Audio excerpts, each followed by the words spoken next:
Okay, setting a proper motivation, which consists of three parts: refuge field, what to visualize and how to visualize.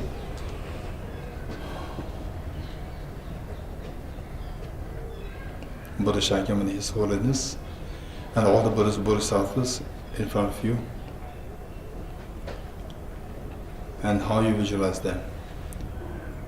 They are like very affectionate parents, and you come home demoralized, and they are there to give full love, affection, attention, and embrace. Both to the field, what to visualize and how to visualize. Your two parents and all of family members and all dear sentient beings around you, and how you visualize them. They are like very affectionate children. Here you are the mother, and they are like your children. And imagine they come home demoralized, and you are there to give full love, affection, embrace, and so forth, to the extent that each one of them feels themselves as so special in your eyes.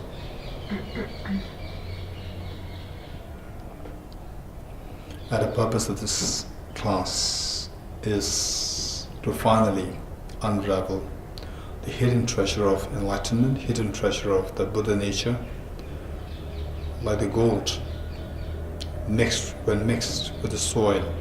You don't see the gold, but in the eyes of the experts, it does exist. It is there.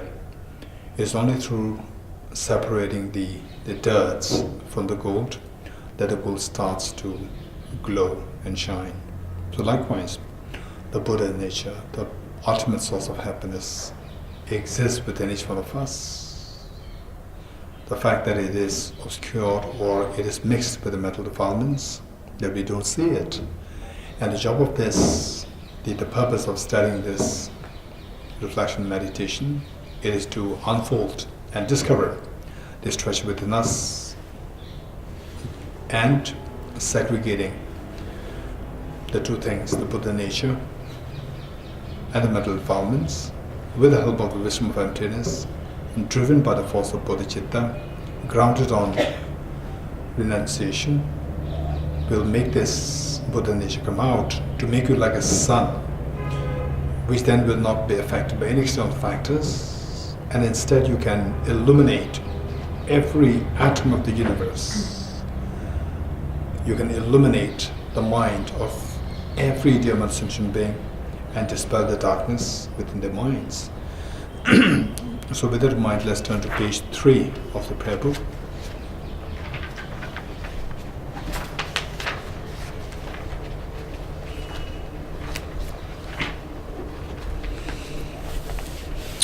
Enthused with great compassion, you taught the immaculate Dharma to dispel all perverted views. To you, the Buddha Gautama, I pay homage.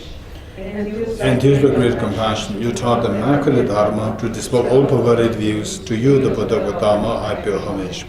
Enthused with great compassion, you taught the immaculate Dharma to dispel all perverted views. To you, the Buddha Gautama, I pay homage. Kange doze nirzone, tawa damje bambe jire, dambe jene dunzebe, godam dala chase. Independent origination, there is no ceasing, no rising, no annihilation, no permanence, no coming, no going, no separateness, no sameness. I prostrate to the consummate Buddha, the supreme among all teachers. I want to taught this peace which is free of elaborations. Kange denjin de walajon, gaba meba ke meba, cheba meba ta meba, o meba to meba. Tade de me tenje me, cheba nirshi shi denba, zobe sangye manam ki, tamba de la cha se lo. I prostrate to the mothers of the hearers, the bodhisattvas and the Buddhas, who through the knowledge of all these hearers can sing this complete peace, who through the knowledge of past courses was helping migrators to achieve same the world, and who through the possession of nations helps subduers to expand a variety of teachings. Yendo jiwa zonam gunje nyege nyenshi tenze kayen dan, drola pembara janam lamshe nyege jigden tundu zebak, Anda yanda dembe tobna namba gunde naso de somba nyende chanju sembe soje sanje gen yomde la chase lo. The one who is transformed into the reliable guide, motivated by altruism to benefit sentient beings, the teachers, regard and protector to your manifestations. Semara Juraba Dola Penjeba Demba Deje Jobla Chase lo. The one who has eliminated the web of conceptualizations and is endowed with the divine bodies of the vast and the profound, who eternally shines for the forever noble light rays, to you the Buddha make prostrations. Obe Tawa Namze Jin, Sajin Gyache Gungawa, Kundo Sambo Yuseta, Kune Chola Chase Lo. I go for refuge until I'm enlightened to the Buddha, the Dharma, the Sangha. By my accumulations of the practice of giving and so forth, may I become a Buddha to benefit all sentient beings. I go for refuge until I'm enlightened to the Buddha, the Dharma, the Sangha. By my accumulations of the practice of giving and so forth, may I become a Buddha to benefit all sentient beings.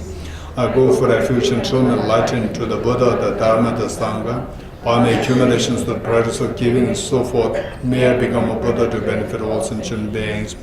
Sanye Joda Zoge Chonabla, Janjo Bardo Dane Gyatsuchi, Dage Jinso Gebe Sonam, Dola Benjir Sanye Drubareishu, Sanye Joda Zoge Janjo Bardo Dane Gyatsuchi, Dage Jinso Gebe Sonam Ge, Dola Benjir Sanye Drubareishu, Sanye Joda Zoge Janjo Bardo Dane Gyatsuchi, Dage Jinso Gebe Sonam Ge, Dola Benjir Sanye Drubareishu. Inspired by wisdom and compassion, today in the Buddha's presence, I generate the mind of full awakening for the benefit of all sentient beings. Om Ye Dharma Hetu Prabhavam Hetum Tesham Tathagato Yavatat Tesham Chayo Nirodha Evam Bhati Mahashramanaye Swaha. Om Ye Dharma Hetu Prabhavam Hetum Tesham Tathagato Yavatat Tesham Chayo Nirodha Evam Bhati Mahashramanaye Swaha.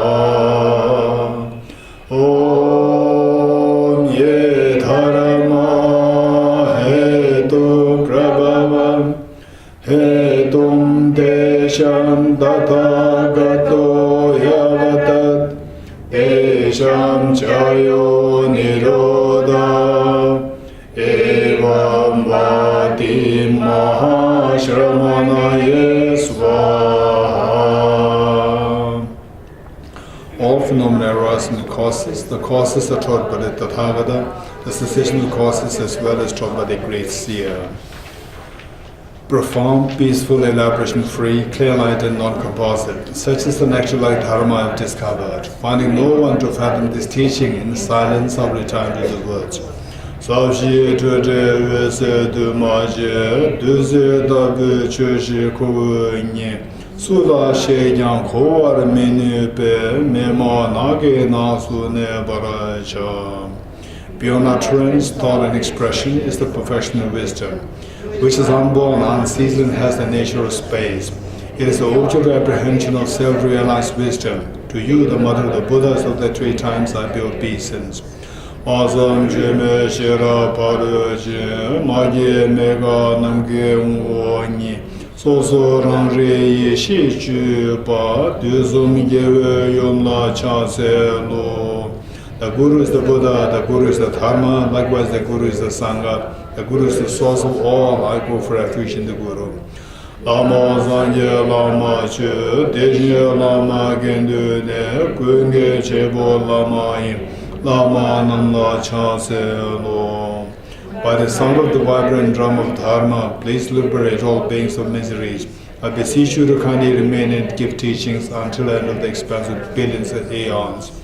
Chöngwa chenpo chaye ne semje dongya thage jing kewa chewa samye su chöden ze jing shu su su. The Buddha does not watch the negativities of beings, nor does he remove their miseries by his hands. His spiritual realizations are not transferred to them, is by teaching the truth of suchness that beings are liberated. Tom nam deba chue me cho shin, drowe dungye chagi me sela, nyege toba shen la po mente, chunye denba denbe chuvare yur. With folded hands, I beseech the Buddhas of all directions to shine the light of Dharma for all bewildered miseries gloom. Chung gunge sanje la, temo jarde so, semje dungye mentom la, chuge dreme pardus. If attached to this life, you are not a spiritual practitioner. If attached to samsara, you are not renunciation. If attached to yourself, you have no bodhicitta. If there is grasping, you do not have that view. Okay, let us read page 19. Sun illuminating the threefold face. Praise to the 17 Nalanda masters. Born from great compassion, aspiring to help all beings, God of gods, you have attained the Savior's state of abandonment realization. And you guide beings through the discourse of dependent origination. O able one, son of speech, I bow my head to you. I implore you at your feet, O Nagarjuna, the most skilled in elucidating the suchness free of elaborations, the meaning of sutras, the mother of conquerors, through the profound reasoning of dependent origination. In accord with the conqueror's prophecy, you initiated the middle way, the supreme vehicle. I implore you to your principal son, Bodhisattva Aryadeva, most learned and realized, who has crossed the ocean of Buddhist and non-Buddhist tenet systems, that is the crown jewel among those who uphold Nagarjuna's treatises. I implore you, O Buddha Palita, who has reached the supreme adept state and who has clearly elucidated Nagarjuna's intent and found meaning of dependent origination, the profound point of mere designation as mere label.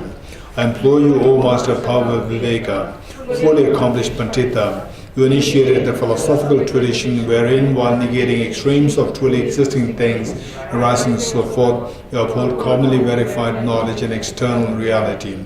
I implore you, O Chandrakirti, who disseminated all the parts of the Sutra and Tantra, you are most skilled in teaching the profound and the vast aspects of the middle way, the union of appearance and emptiness dispelling the two extremes, by means of dependent origination that is mere conditionality. I implore you, O Bodhisattva Shantideva, skilled at revealing to the assembly of fortunate spiritual trainees, excellent path of compassion that is greatly wondrous, through a multitude of reasoning most profound and vast. I implore you, O Master Abhid Chandrashita, who initiated the tradition of the non-dual. You are versed in the reasoning modes of both middle way and logic, and you disseminated the conqueror's teaching in the land of snows. I implore you at your feet, O Kamalashila, you who, having explained excellently the stages of meditation of the middle way view, free of elaborations, and the union of tranquility and insight in accordance with the Sutra and Tantra, flawlessly elucidated the conqueror's teaching in the land of snows. I implore you at your feet, O Asanga, you who, sustained by Maitreya, were versed in disseminating excellently all Mahayana scriptures and taught a vast path, initiated the tradition of mind only. I implore you at your feet, O Master Vasubandhu, you who, while upholding the system of the seven Abhidhamma treatises as well as non-duality, illuminated by the tenets of Vaibhashika, Sautantrika and mind only, foremost amongst learned ones, you are renowned as the second omniscient one. I implore you at your feet, O Dignaka, the logician, you who, in order to present the Buddha's way through evidence-based reasoning, open a hundredfold gateway of the system of logic and offered as a gift to the world the eyes of critical intelligence. I implore you at your feet, O Dharmakirti, you who, understanding all the essential points of both Buddhist and non-Buddhist epistemology, for conviction in all the profound and vast paths of Sautantrika and mind only by means of reasoning, You are most versed in teaching the excellent Dharma. I implore you to feed, O Arya Vimuktisena, you who illuminates the meaning of the ornament treatise, wherein the themes of the professional wisdom stemming from a Sangha and his brother were expounded in accord with the middle way view of existence and non-existence. I implore you, O Master Haribhadra, who were prophesied by the conqueror as the expounder of the meaning of the mother, the professional wisdom. You elucidated the excellent treatise on the professional wisdom, the three mothers, in perfect accord with the instruction of the Savior Maitreya. O implore you and you feed, O Guna Prabha, the most excellent in both integrity and scholarship, who having excellently distilled the intent of 100,000 disciplinary teachings, expounded the individual liberation founds flawlessly in accordance to the tradition of the Sarvastivada school. I implore you to feed O Shakya Prabha, supreme upholder of discipline, who reigned over the treasure of the qualities of the three trainings, in order to disseminate the stainless Vinaya teachings for a long time. You excellently expounded the meaning of the vast treatises. I implore you, O Choatisha, you who having taught all the profound and the vast traditions related to the words of the Buddha, within the framework of the path of the persons of three capacities, were the most kind master disseminating the Buddha's teaching in the land of snows. Having thus entreated these most learned ornaments of the world, excellent sources of wondrous and insightful teachings, may I be blessed so that my mind becomes ripened and free. Through the entreaty I made with a mind unwavering and pure, the ontological reality will we ascertain how through the four truths we enter and leave samsara. I'll make firm the faith in the rituals that is born of valid reason. May I be blessed so that the root of the path of liberation is firmly established within me. May I be blessed to perfect the training in renunciation and an aspiration for liberation, the total pacification of suffering at its origin, as well as in an uncontrived bodhicitta that is rooted in an infinite compassion that wishes to protect all sentient beings. May I be blessed so that I may easily develop conviction in all the paths pertaining to the profound points of the perfection and vital vehicle, by engaging sutra, reflection, and meditation of the great trailblazers. May I in all life for life obtain excellent births that support the three trainings and contribute to the teachings that equals the great trailblazers in upholding and disseminating the teaching of scripture and realization. May the practice. May the members of all spiritual communities spend their time in learning, reflection, meditation, shunning wrong livelihood through the proliferation of sublime masters. May the great face of the earth be beautified throughout all time. Through the power of this supplication, may I traverse all the paths of the Sutra and Tantra and swiftly attain the state of conqueror's omniscience, characterized by spontaneous realization of the two purposes. May I work for the welfare of sentient beings as long as space remains. Okay, Heart Sutra, page 31. Heart Sutra mantra. Dhyata Om Gati Gati Paragati Parasangati Bodhisva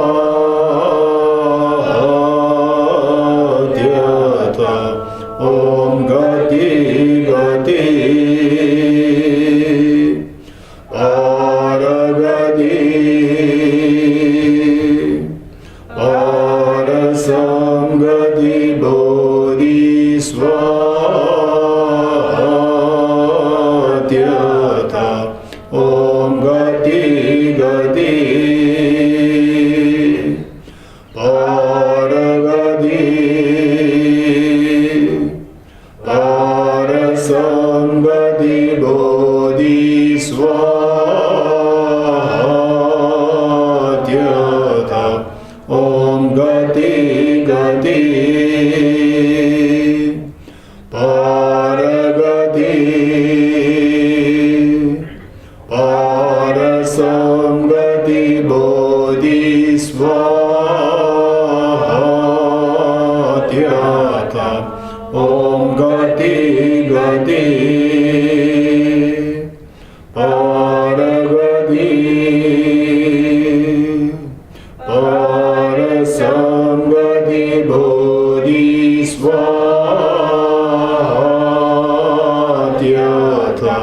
om gati gati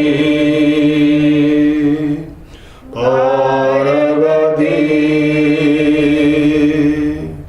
parasangati bodhisvatyatha om gati gati paragati parasangati bodhisvatyatha.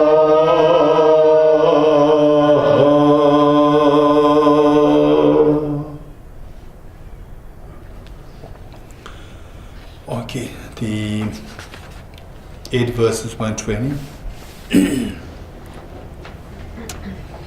With the determination to achieve the highest aim for the benefit of all sentient beings, which surpasses even the most fulfilling gem, may hold them dear at all times. Whenever I interact with someone, may I view myself as the lowest amongst all, and from the very depths of my heart respectfully hold others as superior. In all my deeds may I probe into my mind, and as soon as mental and emotional afflictions arise, as they endanger myself and others, may I strongly confront them and avert them. When I see beings of unpleasant character, or oppressed by strong negativity and suffering, may I hold them dear, for they are rare to find, as if I had discovered a jewel treasure. When others, out of jealousy, treat me wrongly with abuse, slander, and scorn, may I take upon myself the defeat and offer to others the victory. When someone whom I have helped or in whom I place great hopes mistreats me in extremely hurtful ways, may I regard him still as my precious teacher. In brief, may I offer a benefit and joy. May I quietly take upon myself all hurts and pains of my mothers. May all this remain undefiled by the stains of the 8 mundane concerns, and may I, recognizing all things as illusions, devoid of clinging, be released from bondage. From my 2 collections, vast space that I have amassed, for working with effort at this practice for a great length of time, may I become the chief leading Buddha for all those whose minds wisdom is blinded by ignorance.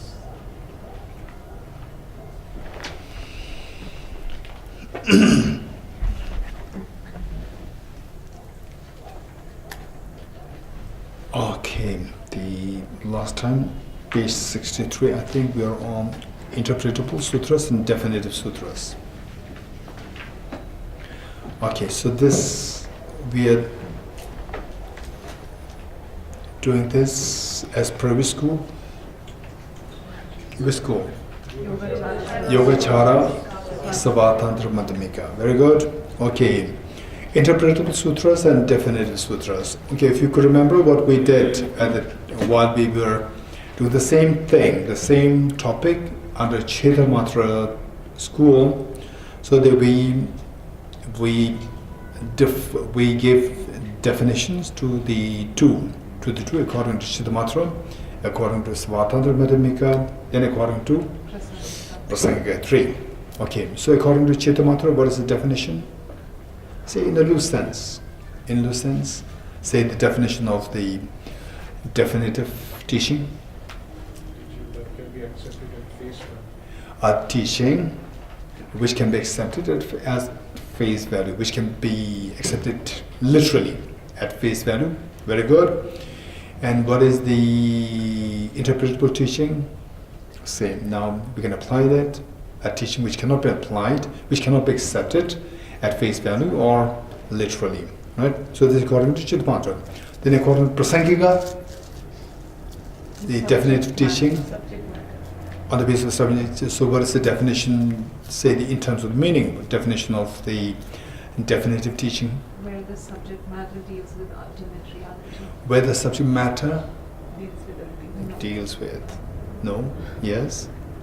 Anyone? the main subject matter is ultimate. That the main subject matter is ultimate truth, or the ultimate truth, that it has the ultimate truth as the main subject matter. So that is according to Prasangika. Then what about the provisional or the interpretable teaching, interpretable sutra? All rest comes into that. What? No, how would you define it in terms of definition? A teaching, a sutra, Which means subject. which has the conventional truth as its main subject matter. This is according to Prasangika. Okay, now what about the Savatantra Madhyamika? So combine the two. How? So how would you define the definitive teaching of the Buddha? Either the main subject matter is on ultimate truth, or it can be taken at face value. Okay, either the teaching of the Buddha, where either the main subject matter is the ultimate truth, or it can be accepted At face value. at face value. Okay.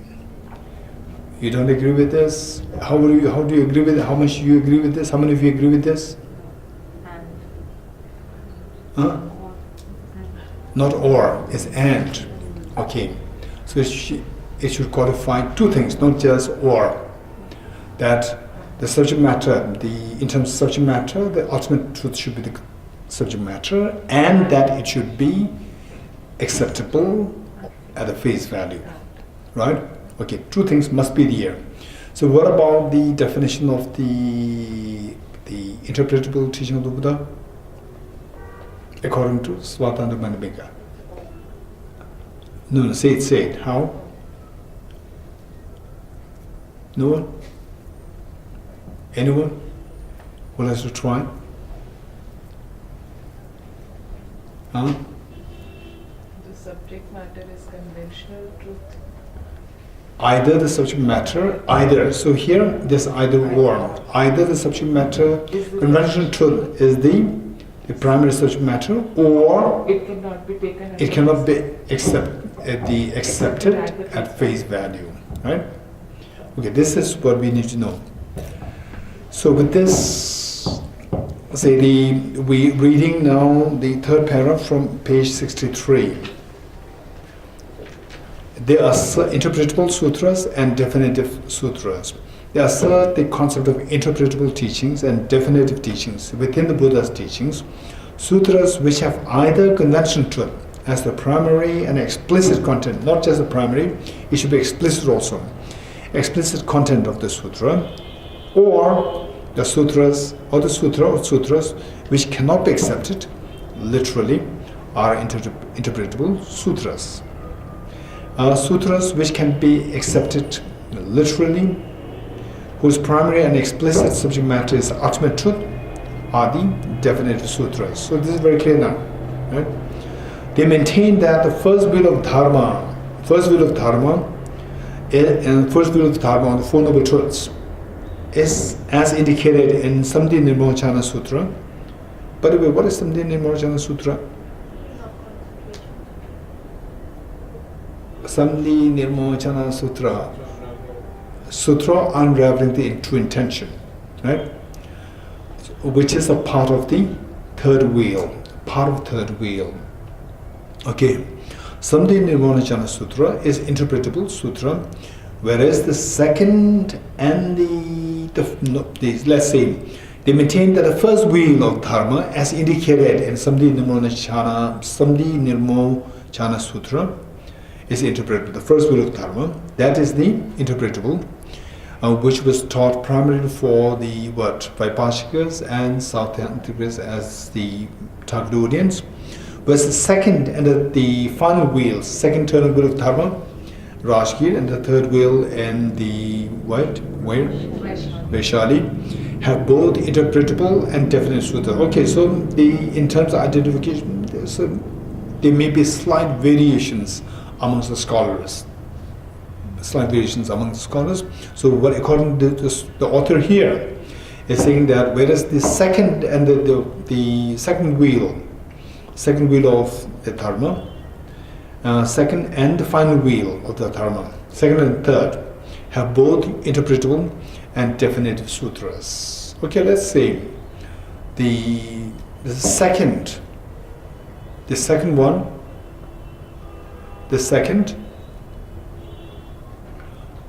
teaching on what? Emptiness. The explicit content matter, not explicit. Yeah, the main content matter is the emptiness. And the second one, it says that the author here says that it has two kinds. Within the second, there are some which are definitive and some which are interpretable. So, which are definitive and which are interpretable? So, Heart Sutra is definitive or interpretable? Definitive. Are you sure? Yes. The Heart Sutra can be accepted literally. Yes. Because according to this school, what is to be, if it is definitive, should necessarily be acceptable at face value. So Heart Sutra is acceptable at face value? Yes. Form is empty? Yes. Oh, form is empty. Empty of inherent existence. It doesn't say this. Form is empty, emptiness is form. It applies. No eye, no ear. So no eye, no ear. No object. No, it does not say this. Literally, face value means whatever is said should be accepted. That you are not supposed to add. So Heart Sutra is what? Definitive or interpretable according to this? Definite. It's different. Definitive, wow. But if to defend it, it's not sufficient to say that it's definitive. We are not. I So is it agree. okay? If it is definitive, does it qualify the definition of the definitive teaching? Yes. Yes. Is that something which can be accepted at face value? Yes. So the no ear, no nose. They're conventional truths. It doesn't say this. The ear exists, not exists. It doesn't exist. Wow, you're really. This is very different Swatanta Madhyamika. Not the real one. Real one says yes. Avalokiteshvara says clearly that you look at all of these things as empty of inherent nature. So that is Right. already said in I see, inherent nature, right? So the Swatanta Madhyamika accepts inherent existence. No, they don't. They don't. No. They don't exist. They don't accept. They do. Okay, so Avalokiteshvara said nothing exists inherently, Correct. right? So Swatanta Madhyamika says that you are right. What Avalokiteshvara said is right. So there is no inherent existence. Swatanta Madhyamika also accepts emptiness, inherent existence. They don't. So which means what Avalokiteshvara said is not to be accepted literally, at face value. Okay, this is a complication. Right?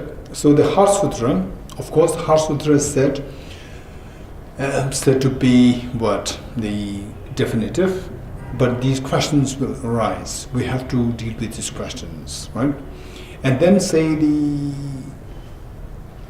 the sutra, the 100,000, the sutra, 100,000 verse, the verse sutra. So that is considered as interpretable. So there, although the main subject matter is the emptiness, but it is not something which we can accept literally. Because there you have to qualify this. It's not nowhere in the text it mentions that things don't exist inherently.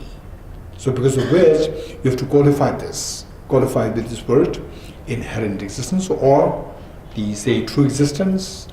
This you have to qualify it. You give a special, the extra addition to this. So which means that it's not something to be accepted at face value. So therefore that is the interpretable from the second turning wheel of Dharma. Now third turning wheel of Dharma.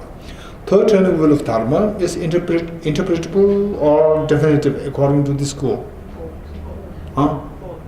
Don't say both. It has both. Right? You cannot have one object which is white, which is black. You cannot have one object which is empty, which is conventional truth as well as ultimate truth. It's not possible. It has both. It is not both. You getting it? Okay. Because these two are. What is the relationship between the two things? What is the relationship between the two things? The interpretable teachings of the Buddha and the definite teachings of the Buddha. These two things. 4 modes, 3 modes, contradictory, the synonymous. What's the relationship between the two? Contradictory. Contradictory means you cannot have anything which is both. Right? So therefore this technically is the wrong answer to say that it is both. So what's the answer? It has both. Okay. You have 2 hands. You are not 2 hands. Are you 2 hands? No. Do you have two hands? You have two hands. You are not two hands, right? This is how we say that the third truth has both. It is not both. Okay. Now the question is for the third turning wheel of dharma. So what is that part which is definitive? Which is that part? What is that part which is interpretable? Which is the definitive one? Third turning wheel of dharma.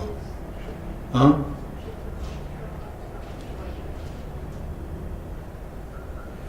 Which is definitive? Huh?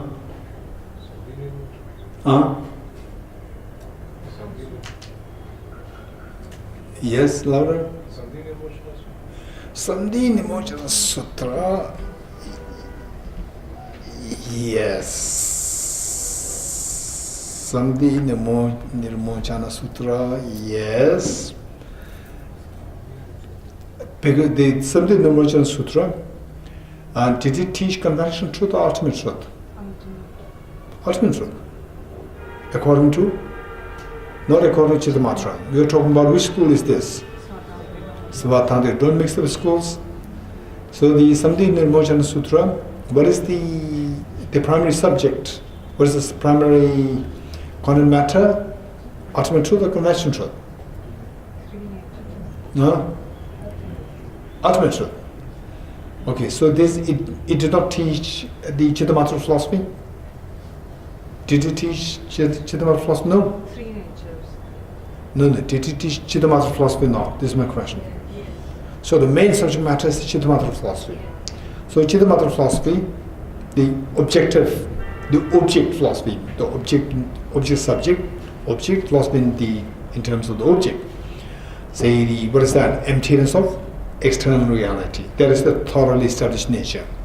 So this emptiness of external reality, according to Yogacara Svatantra Madhyamika, is it conventional truth or ultimate truth? It's ultimate truth.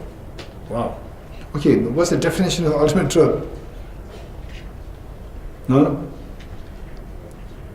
Direct present cognition appears to direct present cognition as the non-dual. Cognizes it where the duality dissolves. Okay. Okay, so which means that what we are saying is that Chittamatra philosophy is also ultimate truth according to the Yogacara Svatantra. Is this what it's saying? Okay. Ultimate truth, the thoroughly established nature.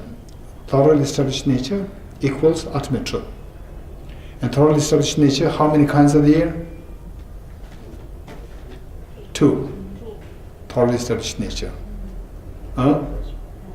Huh? Two kinds as per Chittamatra. No, we are talking about Yogacara Svatantra Madhyamika. Three. Who said it? It's Written there where? objects we have Where? Show that to us. page 61. 61. Where is it? Assertions on the results. Assertions on the results. Yes, where is it? So it says gives what all the objects to be abandoned by Shravakas. So first Which line?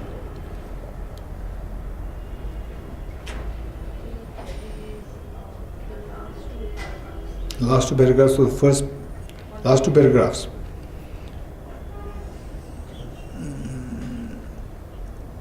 All Shravakas and Pradip Buddhas Arahats should necessarily be entering to the Mahayana path, as the second school accepts only one final vehicle. Therefore, this system accepts the difference between Pradip Buddha and Shravaka, also in the concept of superior. first paragraph, last line, First paragraph, last line.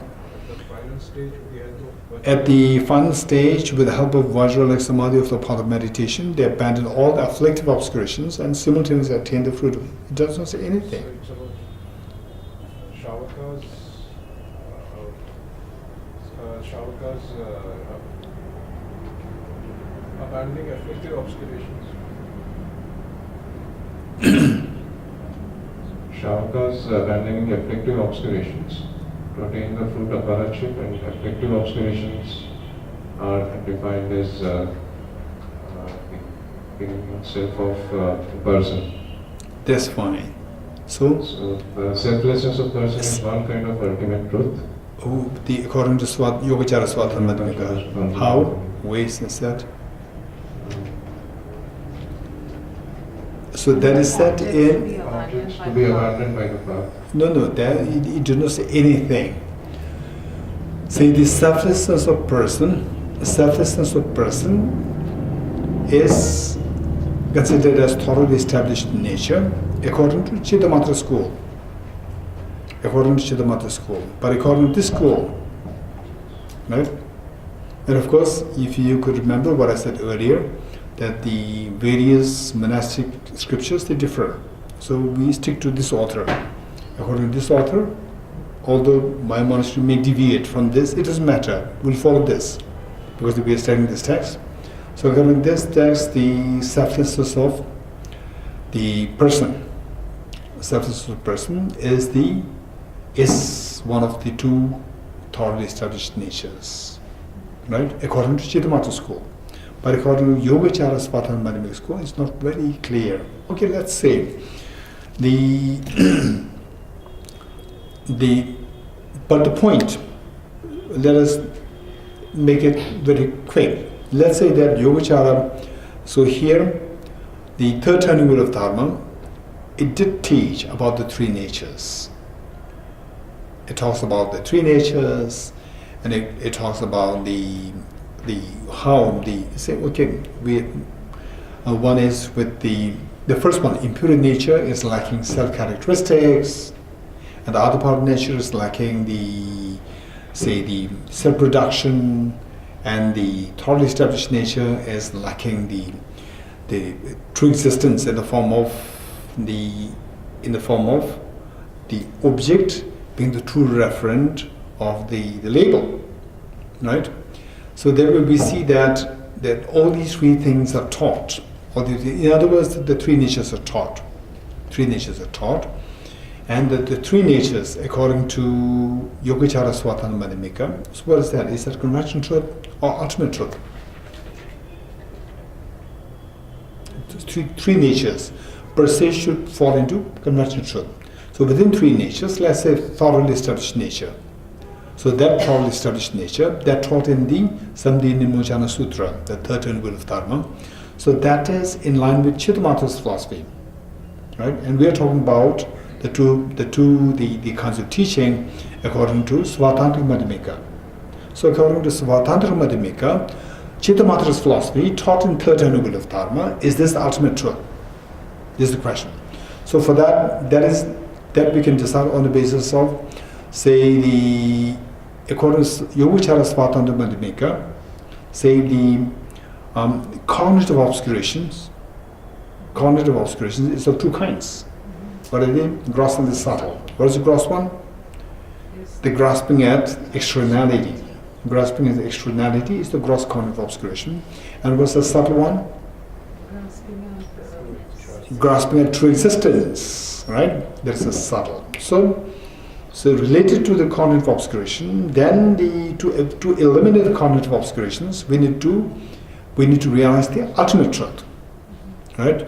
Because the cognitive obscurations, we need to realize the ultimate truth. We need to realize the substances of phenomena. So substance of phenomena and the ultimate truth, these two are synonymous. And substance of phenomena, it has two levels, the gross and the subtle, understanding which will overcome the two levels of cognitive obscurations. So now, what is the gross substance of phenomena? Emptiness of externality. And what is the subtle substance, the substance of phenomena?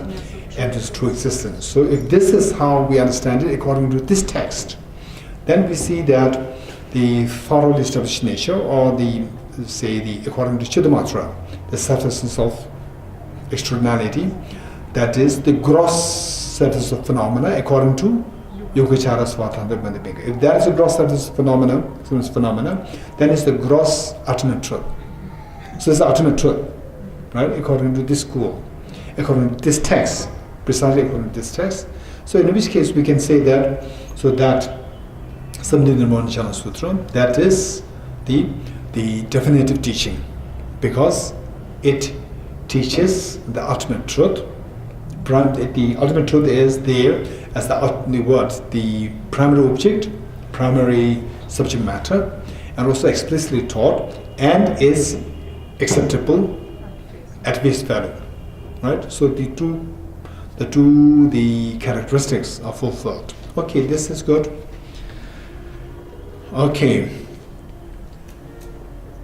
Then what about the third turning wheel of Dharma? What is the interpretable one then? If this is the definitive teaching, then which is the interpretable within the third turning wheel of Dharma? Anyone? Okay, so since we did not go too detailed with this, let me give you a clue. In the third turning wheel of Dharma, other powered natures taught or not? Yes. That section of the third turning wheel of Dharma, which was emphatically, which was teaching, that part which teaches the other powered nature as the primary object, as the main subject matter. That small part is a part of third turning wheel of Dharma. And what's the main subject matter? Ultimate truth or conventional truth?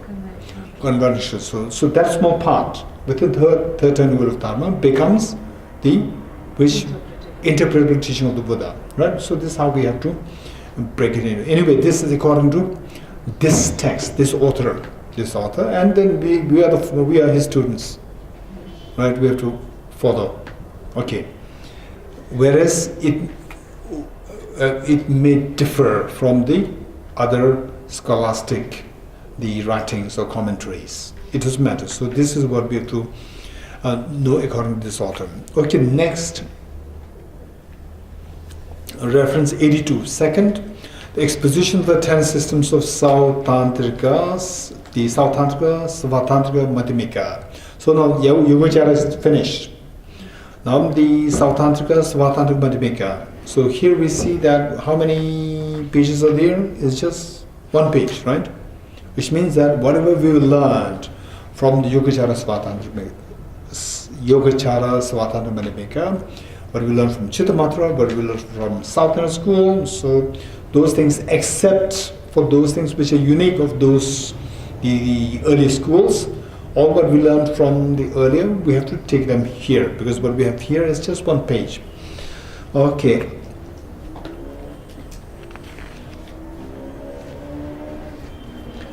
Reference 82, page 63. Reference 82, second, the exposition of the 10 systems of Sautantrika, Svatantrika, Madhyamika has 3 parts. Assertions of the basis, the path, and the result. The same trend. And reference 83, assertions of the basis, except for accepting external reality and not positing self-cognizant mind, most of the concepts of the basis of the school are the same as the former, right? So the accepting external reality is something unique of Yogacara. No, sorry, the rejecting external reality. And this school, what is so unique? Which school? Sautantrika, Svatantrika, Madhyamika. Sautantrika, Svatantrika. By the way, tell me, who are the proponents of the school? Acharya Bhava Viveka, right? Acharya Bhava is the main. He's the trailblazer of this school, Acharya Bhava Viveka, and his student, Jnana, I think Jnanaprabha or something. The Ishi Jnanaprabha, I think.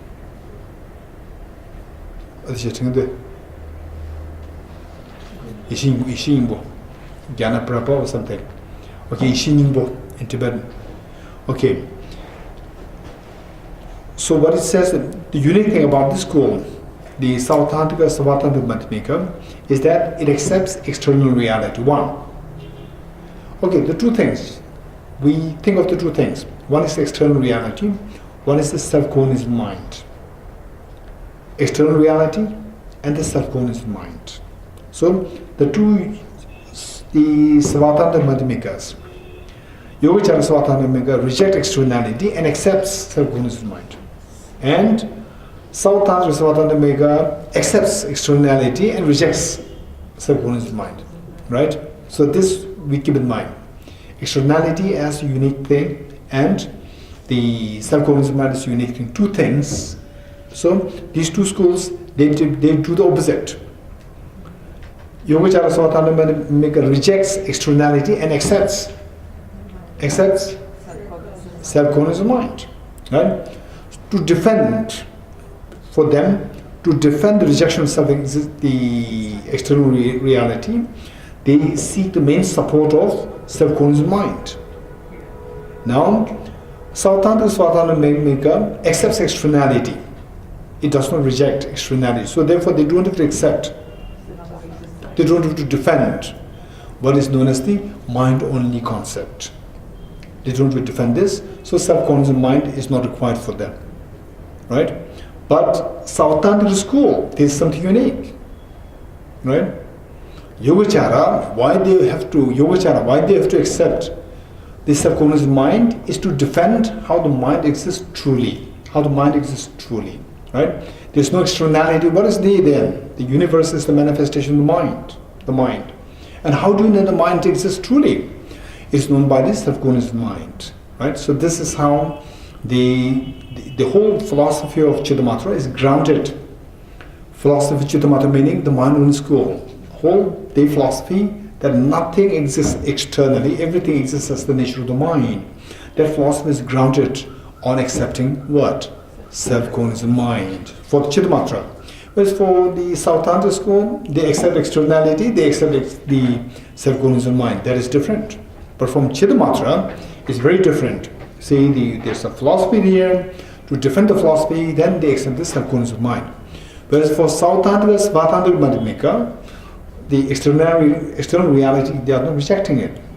External reality is accepted, and the mind is not accepted to be truly existent. So, if the mind exists truly, the object also externally exists truly. If the external does not exist truly, the mind also does not exist truly. This is how they equate the two things. It's not that the weightage is way more with the mind. This is not what they're accepting. So the mind and external reality is the same for them. Just the mind exists, external reality also exists. Whereas for Yogacara, Svatanta Madhyamika, the external reality does not exist, but the mind exists. Right? So to defend this, self-cognizant mind is accepted.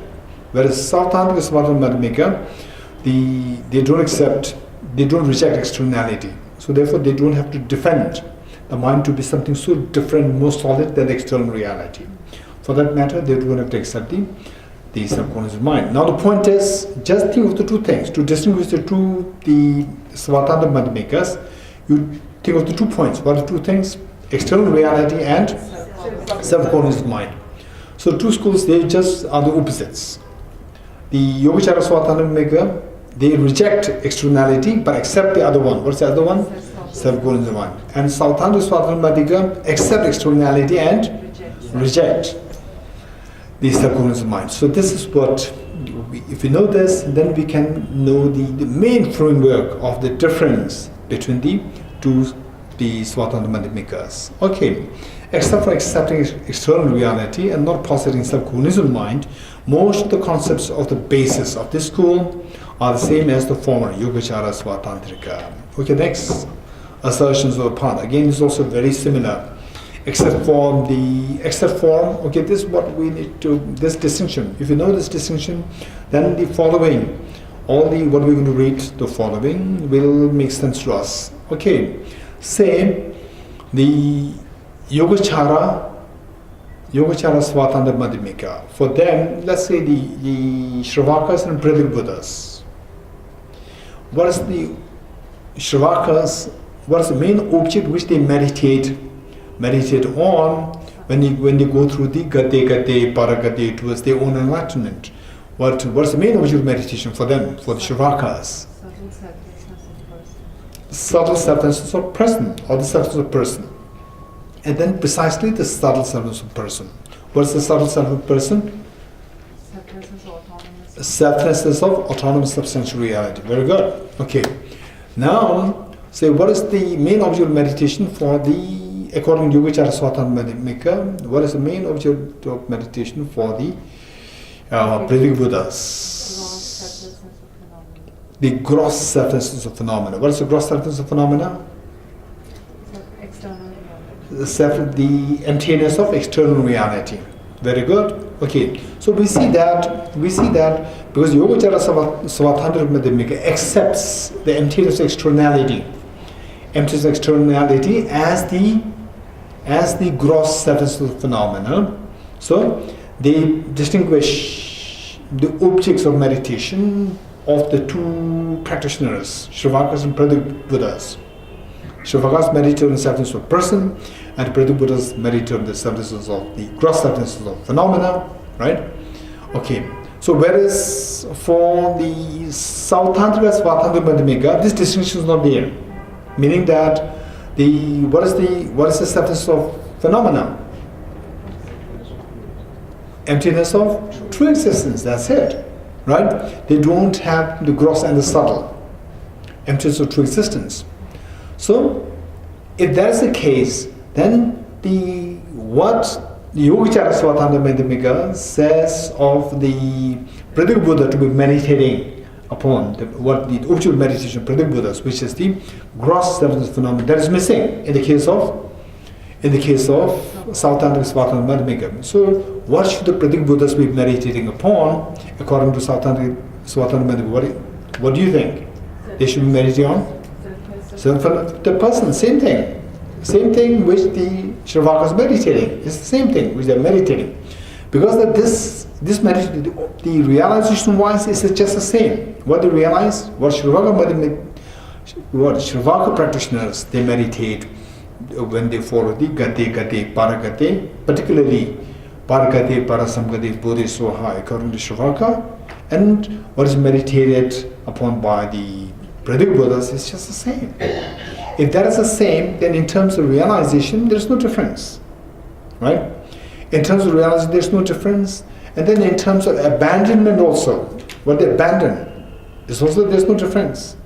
Right? You're getting it? So in terms of path of meditation is the same between these two practitioners, and in terms of what is abandoned is also the same. So in terms of the results, what results is accounted for on the basis of what is abandoned, what you've abandoned, what defilements you've abandoned. So because that the two practitioners, they don't have the different objects to be abandoned along the path. So for the results they achieve in terms of in terms of the cessation, truth of the cessation is the same. Right? Then what's the difference between the two practitioners? Collection of merit. Yes. It's just the collection of merit-wise, there's the difference. In terms of realization, in terms of wisdom, these two practitioners just share the same thing.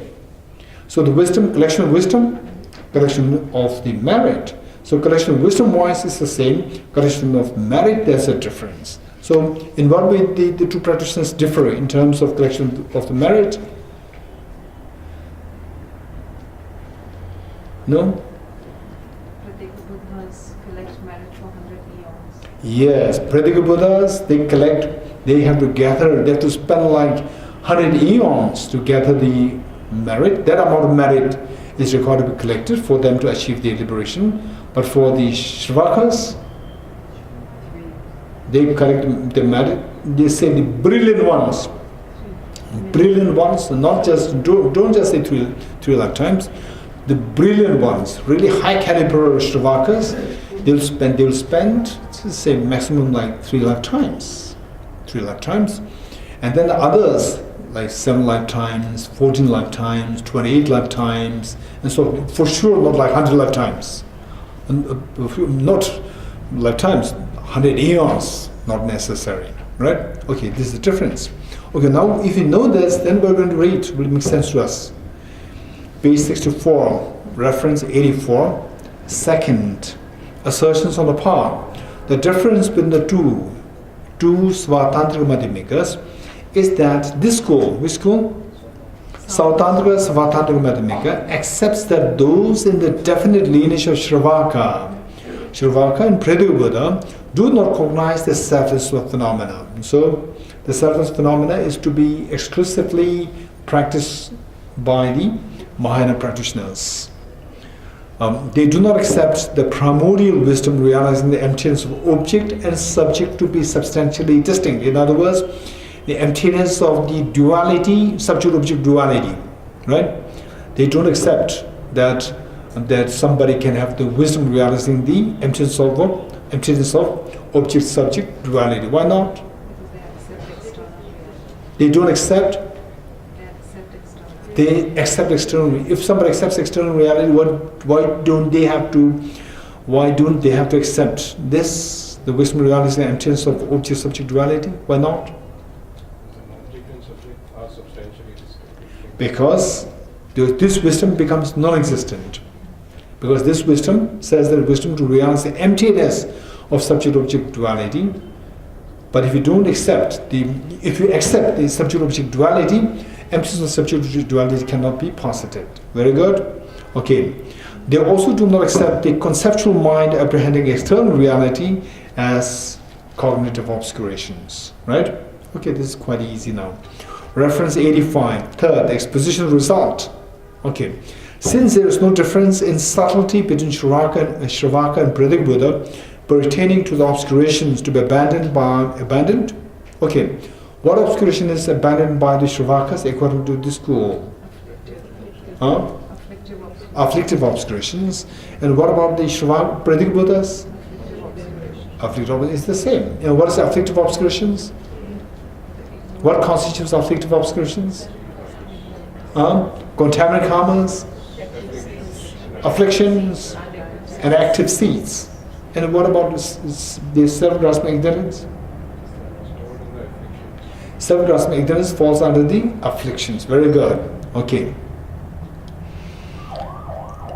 Reference 85. Third, the exposition of result. Since there is no difference in subtlety between Shravaka and Pradipudha pertaining to the obscurations to be abandoned, because both abandon the afflictive obscurations and the selflessness to be realized. They both realize which selflessness? Selflessness of person. There is no difference in the type of realization between the two. Just the realization is the same. In terms of the wisdom, it's the same. They posit the concept of 8 Sangha members, of enterers and abiders. And the 8 Sangha members. What are the 8 Sangha members? On what basis? Yeah, what are the 8 Sangha members? Stream enterer. So these are not 8 Sangha members. These are 4 fruits.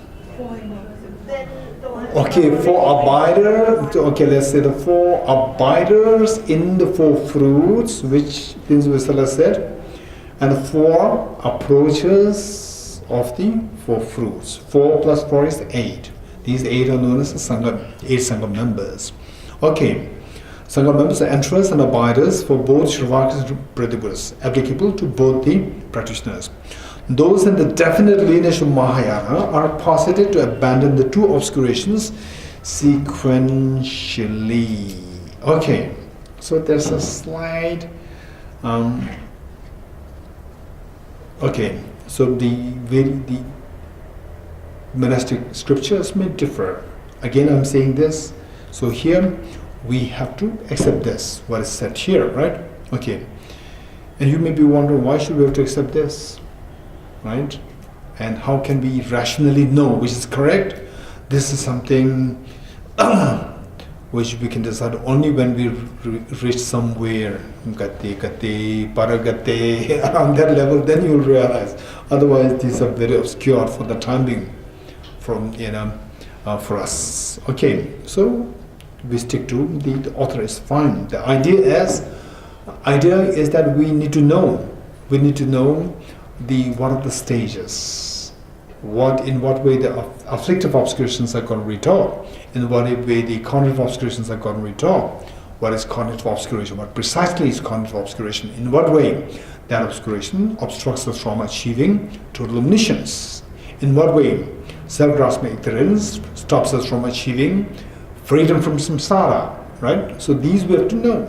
We have to know, and then you just keep doing this, and then you will be proceeded. You will be pushed along this line, right? And then experientially you come to know whether the two are, abandoned separately, and two sequentially, or together. Okay, so it differs. It doesn't matter.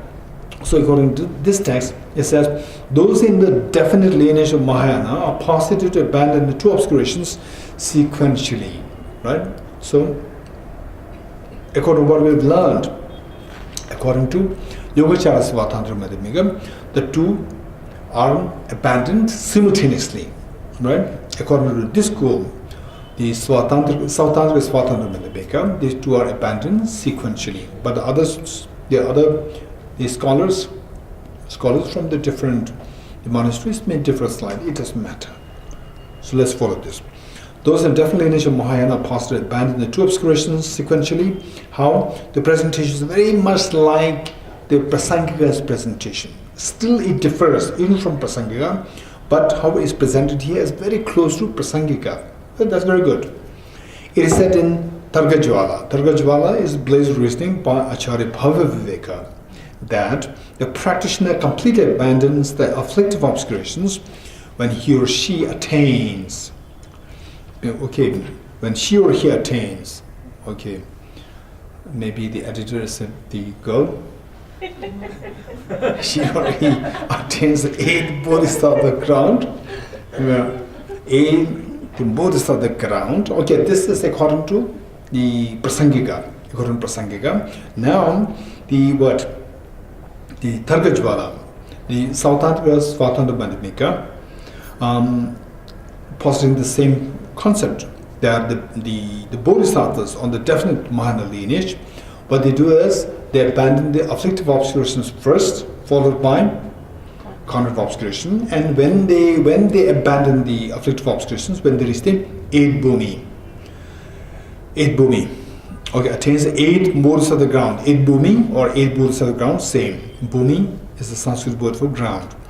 Unlike Prasangika, they do not assert that now what's the difference between the presentation on this concept from this school point of view and the Prasangika. What's the difference? There are very slight differences here. Unlike Prasangika, they do not assert that the practitioner will not even start to abandon the cognitive obscurations until she or he fully abandons the afflictive obscurations. Okay, this I like to share with you here. Say the Prasangika is very simple. Say when you reach Gate, Paragate. What is Paragate? Path of seeing. When you reach to path of seeing, following the definite Mahayana, somebody following the definite Mahayana lineage. So there, the person, when you reach the Paragate, path of seeing, from there, then you start to eliminate the afflictive obscurations. Path of seeing, then what? Paragate, Gate, Paragate, Parasangate. What is Parasangate? Path of meditation. Path of meditation, you split that again into 10 bhumis. So you keep going like this.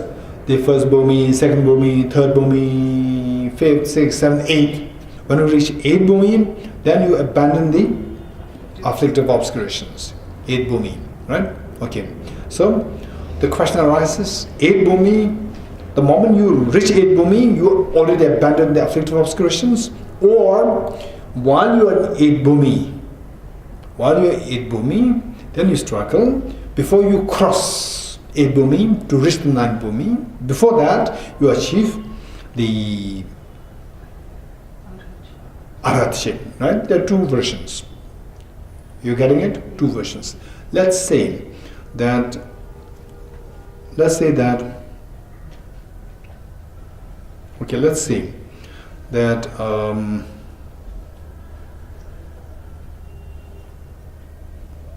that while you are doing Narada Master's course, which is for 4 years, while you are doing Narada Master's course, your understanding of the truth must be very thorough. If not, you will not get the certificate for Narada Master's course. Right? While you are in Narada Master's course, Okay, does it mean that anyone who is not a master's course should have a thorough understanding of true truths? Huh?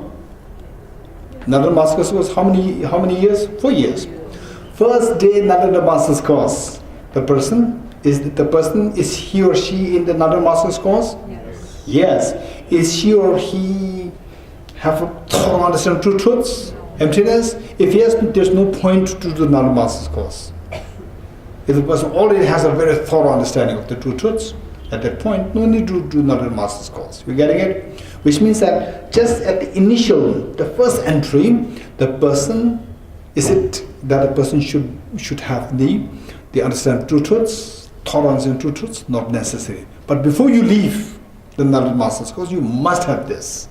You getting it? Which means that there are two versions. Which says that the cutoff mark is that you should have a thorough understanding of true truths. Which means that anyone who is into another master's course should have a thorough understanding. Day 1, day 2, first year, second year, third year, it doesn't matter.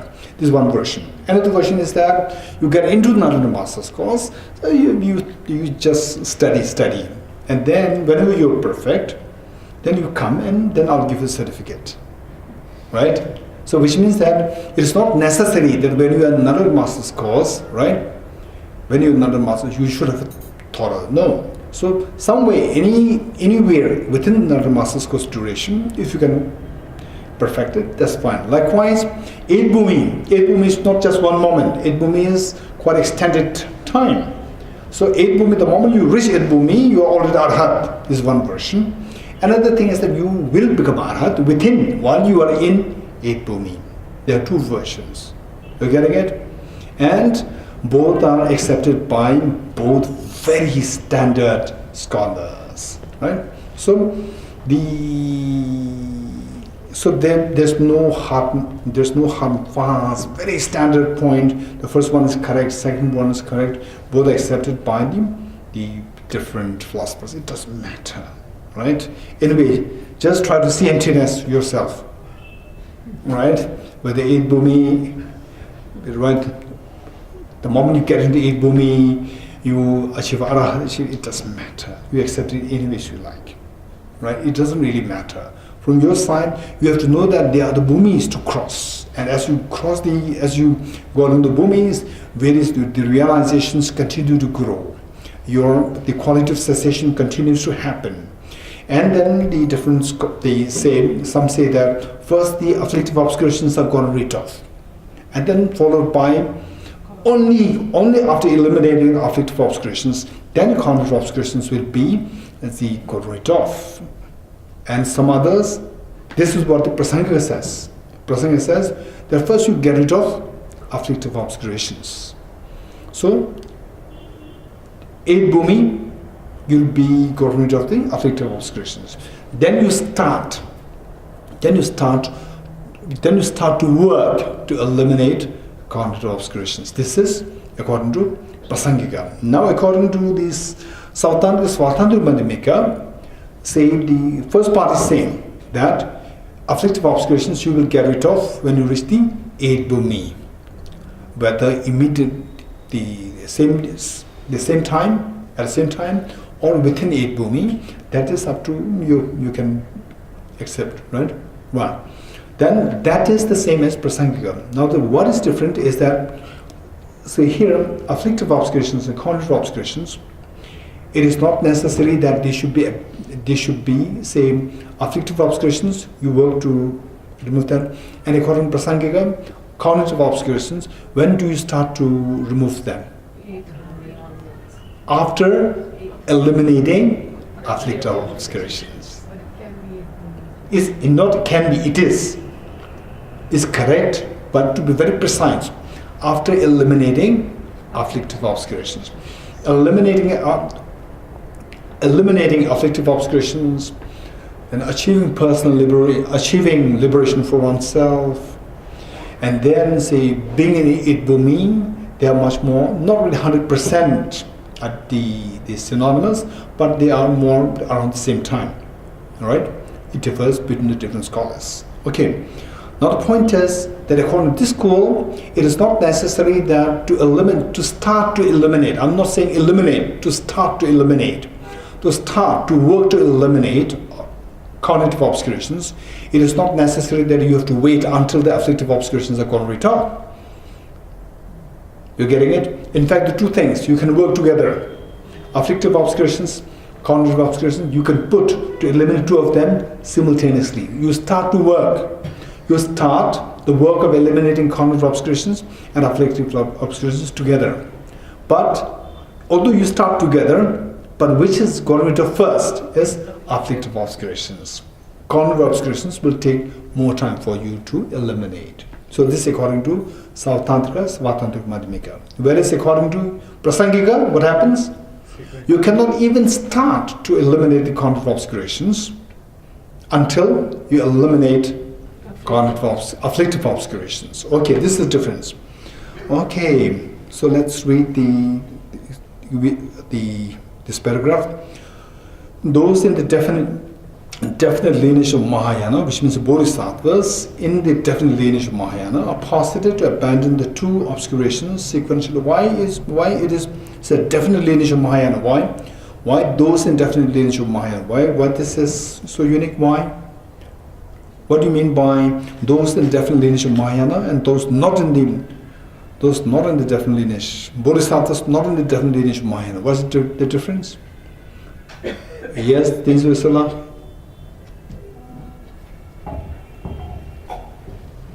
Okay, distinction that I want is the bodhisattvas in the definite lineage of Mahayana and bodhisattvas not in the definite lineage of Mahayana. So the ones in the definite lineage of Mahayana are those who came to Mahayana directly through having very strong connections. And very strong. This is the key. The two things. One is that they follow the Mahayana path directly without following the other paths. One. Number two, it is not accidental. Right? So in my case, to be following the Buddha's teaching is more like accidental. I was born in a Buddhist family and automatically I became Buddhist. Whereas in your case, it's amazing. Right? You are not in a Buddhist family, right? And then somehow you met with Buddhism and then the teachings of Buddha is amazing. You are very special, right? So in my case, more like accidental birth, right? Okay, so the point is that saying it should not be like accidental. It's because of the very strong inclination, right? That one is, even if you meet with the Sravaka teachers, Pradiputta Buddha teachers, you are not really happy, right? Like you're not really happy. When you meet with the Bodhisattva teacher, then you are so thrilled. You are so fascinated. Wow, I'm at home. So those people who are not happy, even if you met with the Sravaka teachers, Pradiputta Buddha teachers, you're not being persuaded by them. And you just felt at home by being in the minor path. And then directly follow the minor path. With these two criteria, you are entitled as the Bodhisattva in the definite lineage of Mahayana. We guarantee that you will not deviate from this goal, no matter what situation. You are so strongly driven towards this. Okay, so let's read further. Those in the definite lineage of Mahayana are positive to abandon the two obscurations sequentially, meaning till the 8th bhumi, you abandon the afflictive obscurations, then you start or not. According to school, already started, but will be abandoned sequentially. Meaning that first you abandon the afflictive obscurations, and then although you have started earlier to abandon the afflictive cognitive obscurations, but actual abandonment will happen later on. Okay, good. It is said in Targajwala by Acharya Bhava Viveka that the practitioner completely abandons the afflictive obscurations when he or she attains the 8th bodhisattva ground. Unlike Prasangika, they do not assert that the practitioner will not even start. Who says this? That the practitioner will not even start to abandon cognitive obscurations until he or she abandons the afflictive obscurations. Who says this? Prasangika. So this is not what they say. What they say is that they start together, but the elimination wise, is done sequentially. Very good. Except for these differences, most of the expositions of the basis part in the result, according with that of Yogacara Svatantra Madhyamika. Finish. Right? Okay. Which means that if you have not attended the earlier classes, so this is where we miss the things. You're getting it? So the study of 10 systems, don't just think that, oh, I want Prasangika, then Prasangika also it may happen like this. All those other things, they are the same as what is taught earlier. Then what will you do, right? So therefore attending the classes of the early schools is so important. Okay, end verse. All distinctions of the tenets of the exponents of Savatantrika, such as the existence of self-characteristics, but no true existence. Look, this is so beautifully captured here. Such as the existence of self-characteristics, but no true existence. Right? Are well uttered here, avoiding my personal fabrications, meaning that this is so precious, and I've explained this so clearly here, but I did not include my personal, say, opinions. I said it according to very authoritative sources. All those who aspire for scholarship should embrace this. Okay, next, Prasangika Madhyamik. Prasangika Madhyamik, middle way, consequential school. Okay, say in Tibetan it is Tel Yurpa. Tibetan it is Tel Yurpa. T-H-E-L-G-Y-U-R. Tel Yurpa. Tel Yurpa. Tel Yurpa. Tegyuba. Tel Yurpa is fine. Tegyuba. And then in Sanskrit, Prasangika.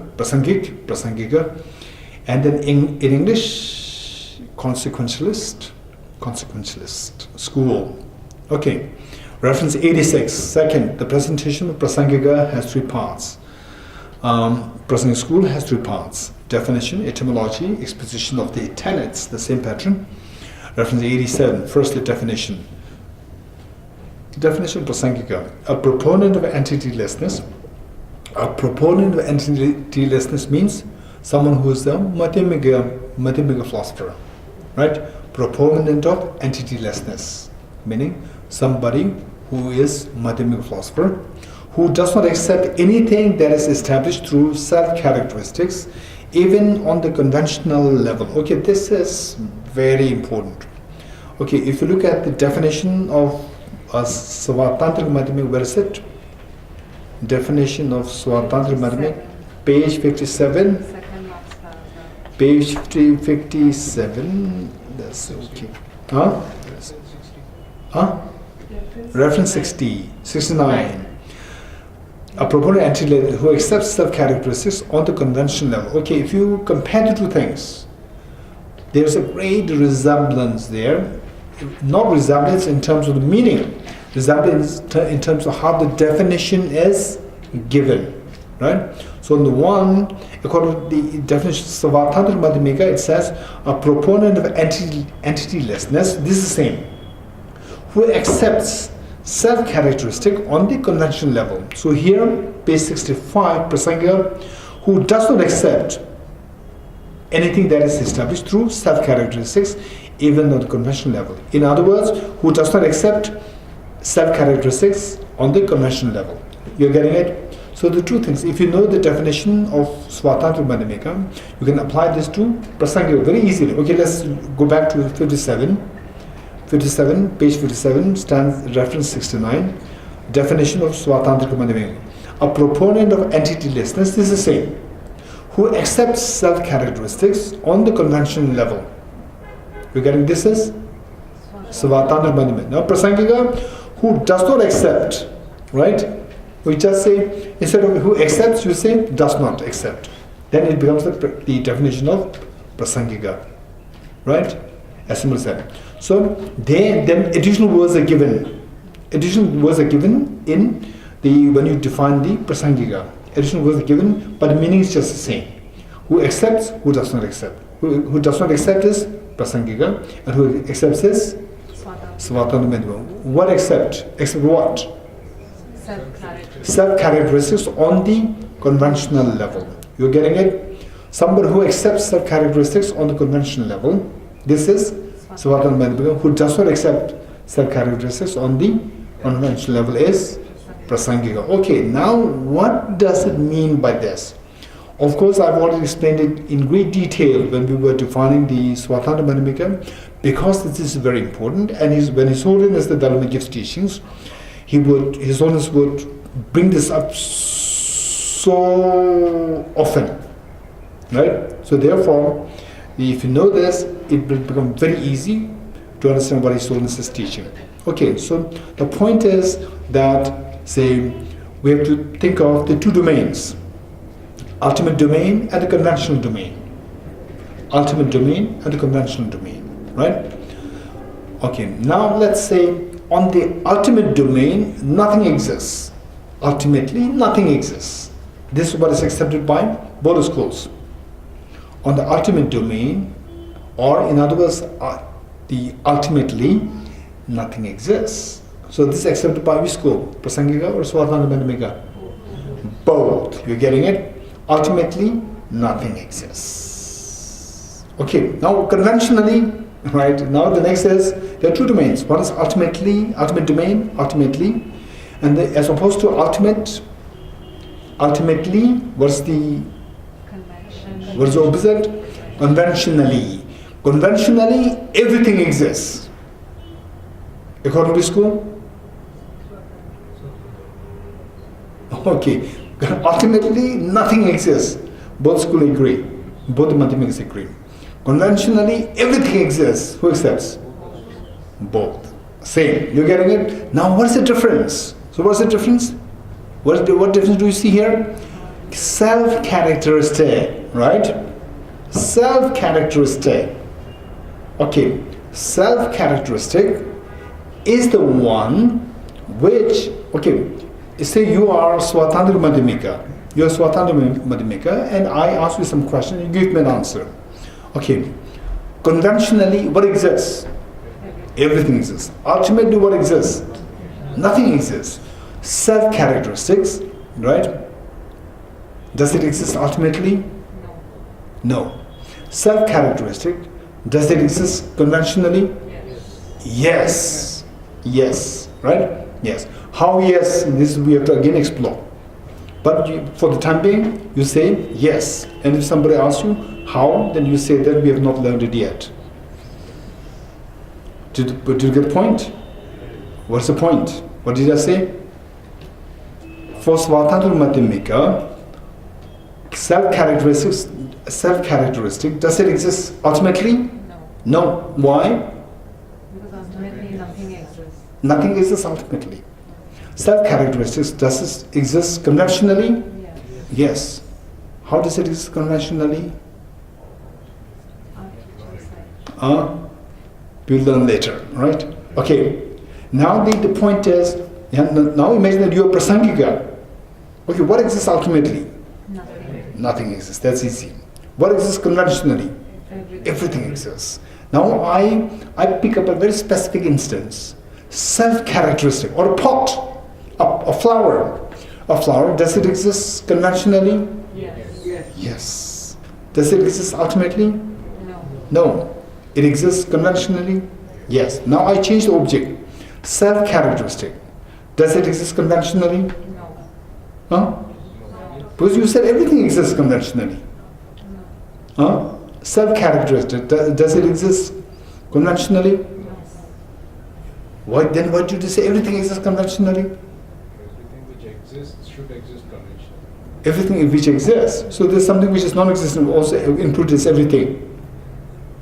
Something which does not exist can exist either. So something which does not exist doesn't fall in this category, which we call as everything. It doesn't fall in this category. So when we say everything exists conventionally, means it is applicable only to the existence. Existence, anything which is existent should exist conventionally. You getting it? Very good. So self-characteristics, does it exist conventionally? No. Now if you have Svatanta Madhyamika, self-characteristic, does it exist conventionally? Yes. So this is difference. This is a difference. So somebody who accepts the self-characteristics on the conventional level is known as Okay, a Madhyamika who accepts self-characteristic on the conventional level or conventionally is known as Svatandra Madhyamika, and Madhyamika who rejects, who does not accept self-characteristic even on the conventional. Why I say even on the conventional level? Why I said even, this word even, not only ultimately but also in the conventionally.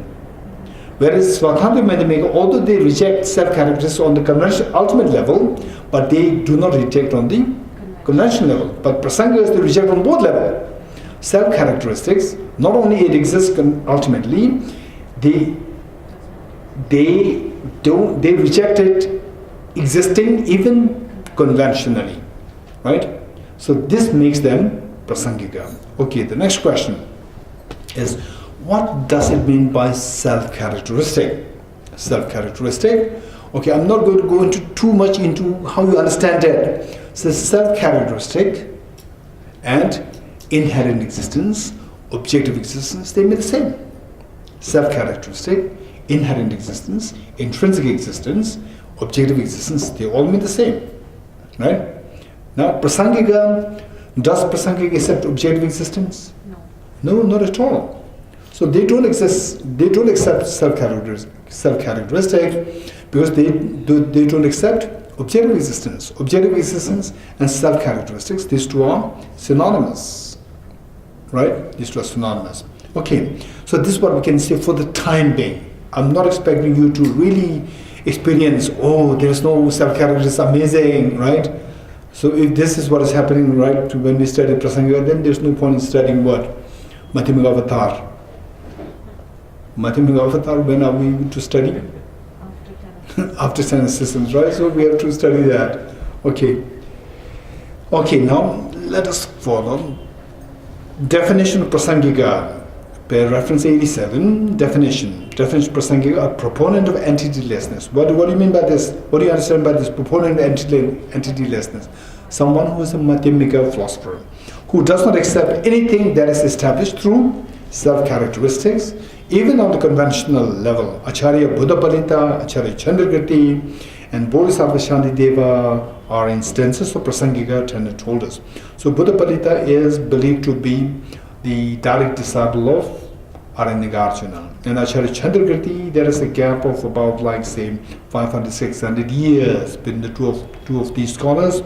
Acharya Chandragirti is 7th century AD, and Bodhisattva Shantideva is 8th century AD. Bodhisattva Shantideva are instances of Prasangika tenet holders. Okay, reference 88, second, etymology.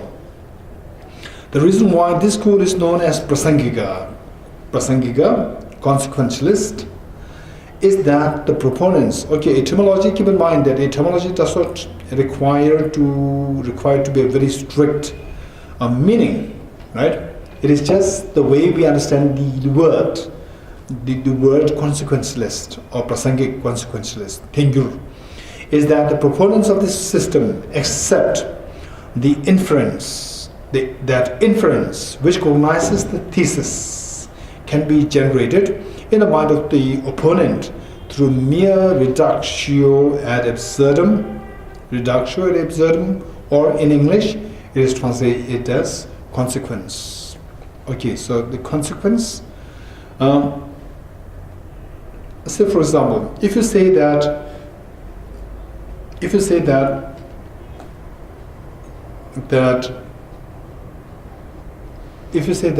I don't have to eat any food. I don't have to eat any food. Then I may say, which means that you are not a human being, right? I can say that. It doesn't mean that you are not a human being. If you are not eating any food, then maybe you are a ghost, right? So you are not a human being. So I'm saying, because you said something, and then I push you into a consequence. Then if you say that you are not eating food, which means that the consequence is that you have to be a non-human being, right? I'm not saying that you are not a human being. If you say you don't eat food, then you should be a non-human being, right? Okay. Say somebody says that, oh, okay, right? Say, I'm not interested in this philosophy. In which case, you should not be coming to this hall, right? If this is the case, the consequence is that you should not be coming to this class.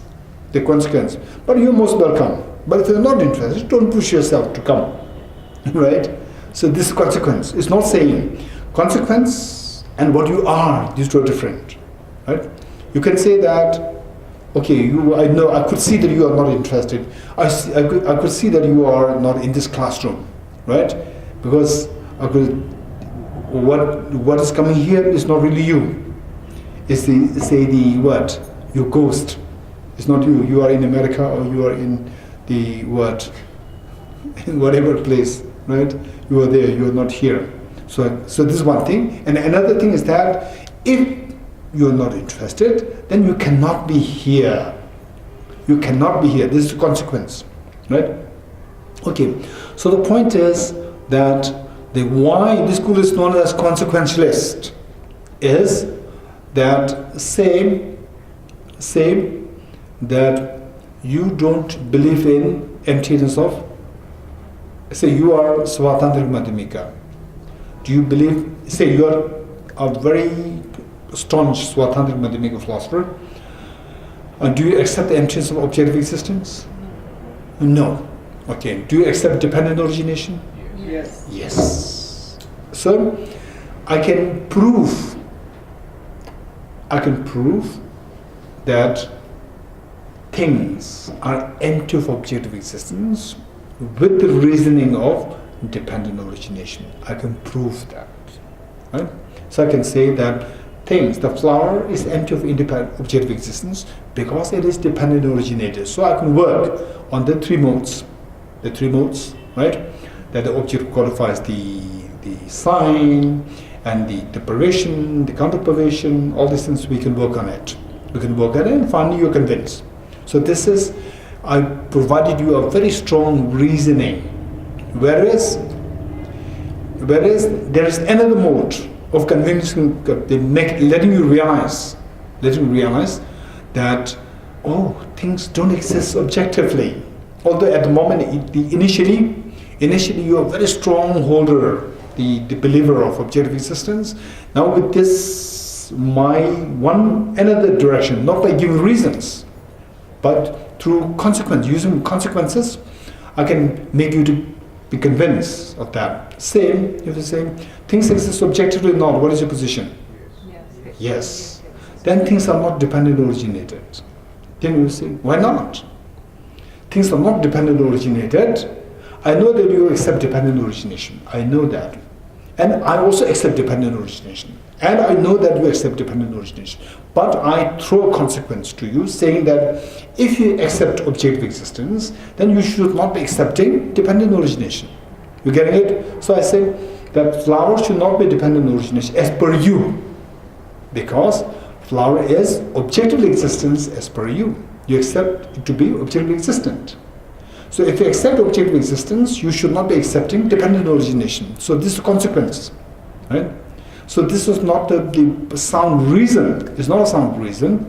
It's not a sound reason. But it's informal. But it's known as a consequence. If you accept objective existence, then you have to accept. This is known as the reductio ad absurdum, right? If you accept objective existence, then there's no way other than to accept the independent existence, other than not to accept dependent origination. This is known as the consequence. There are two, say, the two styles, the two ways of say the rejecting your position and making you to accept your own position. So one is by proper reasoning, saying that it is empty of objective existence because it is. I say it is empty of objective existence. You will say why? Because it is dependent originated. This is a proper reasoning. Proper reasoning.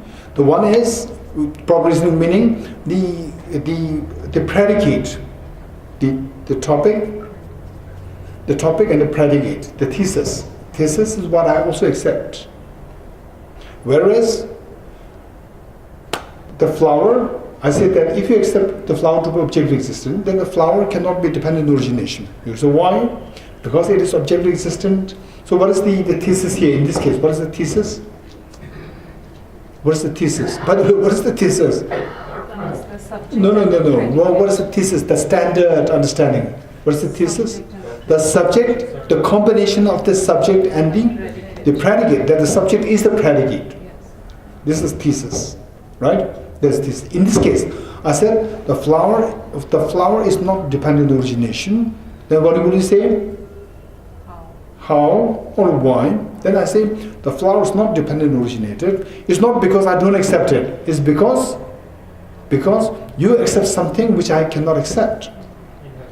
Because it is inherently existent. Because it is objectively existent. You're getting it? So this syllogism that I use, what is the thesis? The flower is not dependent. The flower is not dependently originated. The flower is not dependently originated. Is that what I accept? I'm a prasangika. No. I don't accept it. You accept it? You don't accept it. Although I don't accept it, but it becomes a thesis, which means this is a consequence. This is not a proper reasoning. It's not a proper sign. It is a consequence. Which means that if you accept objective existence, you have to accept this, right? You have to accept which you should not accept it, but you have to accept it because of your accepting something else which is not proper. Okay. So now what they are saying is that, okay, say usually for somebody to say to get an inference, meaning, okay, things. So look at this pillar, it's so static, it's not impermanent. But the Buddha said all composite things are impermanent. But look at this pillar, it's so static, it's not impermanent, it's not changing, right? And then you try to convince me that this is impermanent because it's a produced phenomenon, right? You give some reasons. So with this proper reasoning, then I get the understanding that, okay, yes, that's amazing, right? Okay. Then say the suffering nature of all the contaminated phenomena and how the self-grasping ignorance is at the root of all the miseries. So these you try to convince through to proper reasoning. So we see that most of the understanding, insights which the ordinary people do not have, which most of the insights that we get through the proper sign, proper reasoning, right? Whereas there are instances, according to this author, there are instances where you may not give a proper reasoning. Your opponent may not give a proper reasoning, may just give you what? The consequence. Through a consequence, and then you end up in contradiction, right? You end up in contradiction. Because I accepted objective existence, that's very true. If I accept objective existence, then it should be independent existence. Then it should not be dependent origination.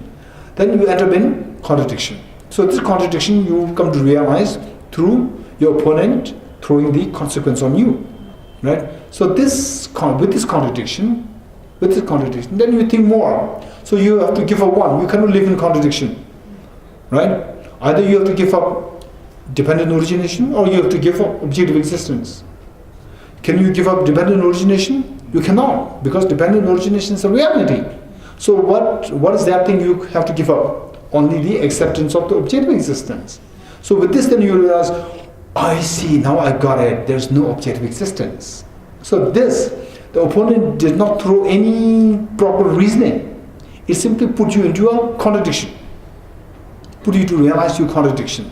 So putting you to realize what words are used, what a format syllogism is used. That syllogism used to make you realize your internal contradiction, that is known as consequence.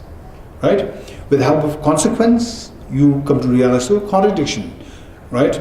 So with this realization of contradiction within you, then you have to give up one thing. In the process of you giving up objective existence, belief in objective existence, you come to realize emptiness. So this realization of emptiness comes into being because of the other person, your opponent, not giving you the proper reasons, but putting you into consequence or throwing consequence on you, right?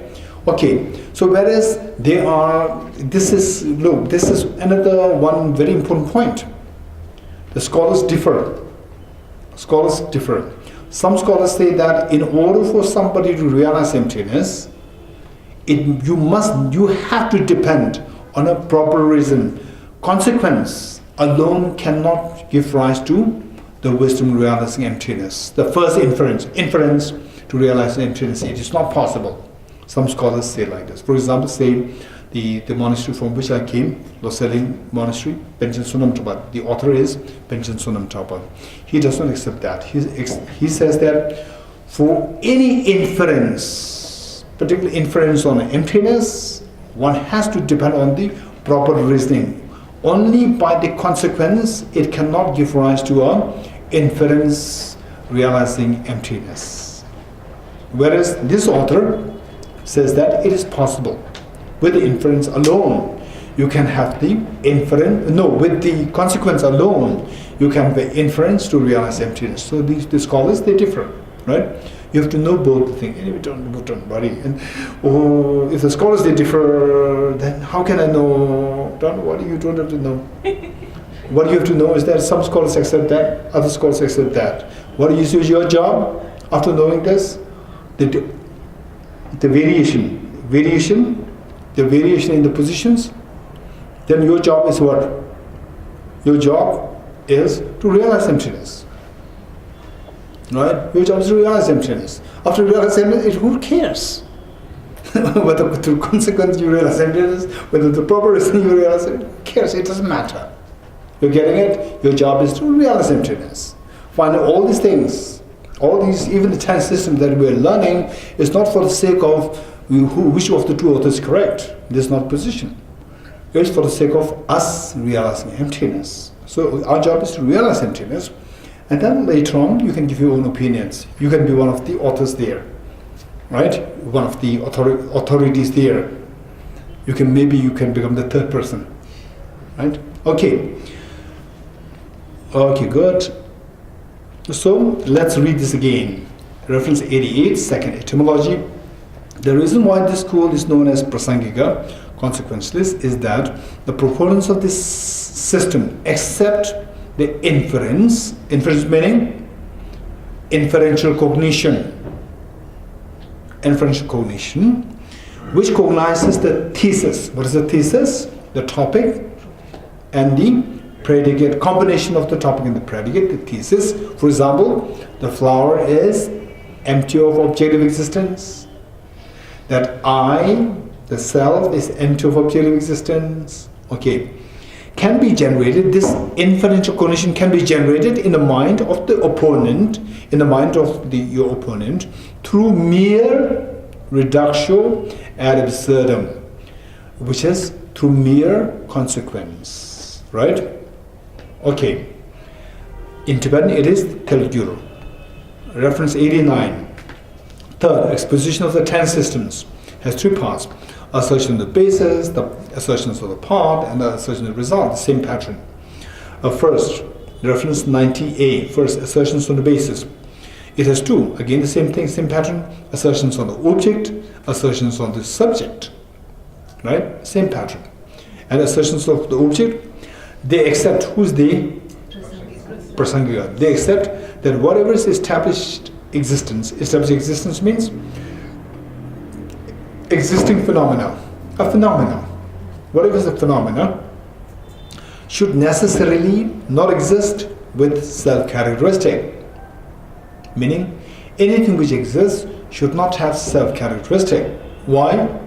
Because self-characteristic never exists. Why? Self-characteristics and objective existence, these two mean the same. And Prasangika never accepts any objective existence. And what made them not accept objective existence? Because objective existence does not exist at all. And how do you know that it does not exist at all? We have to study this from Madhyamik Avatar, right? Okay, good. They accept that whatever is established existence, established existence means a phenomena. Phenomena, established existence, they all mean the same. should necessarily not exist with self-characteristic, as all that is established existence or phenomena is posited to be merely imputed by thoughts. Okay, now we're getting a clue. We're getting some clue. Why the apple, for example, why the flower does not exist with self-characteristics is because it exists as merely imputed by thought. Okay, now look, what we have learned a number of things in the earlier, the tenets about, say, the substantial existence versus imputation. You forgot it?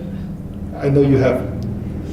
If you not have, but imprint is there, I know, right? Substantial existence versus imputed existence, objective existence versus subjective existence, then true existence versus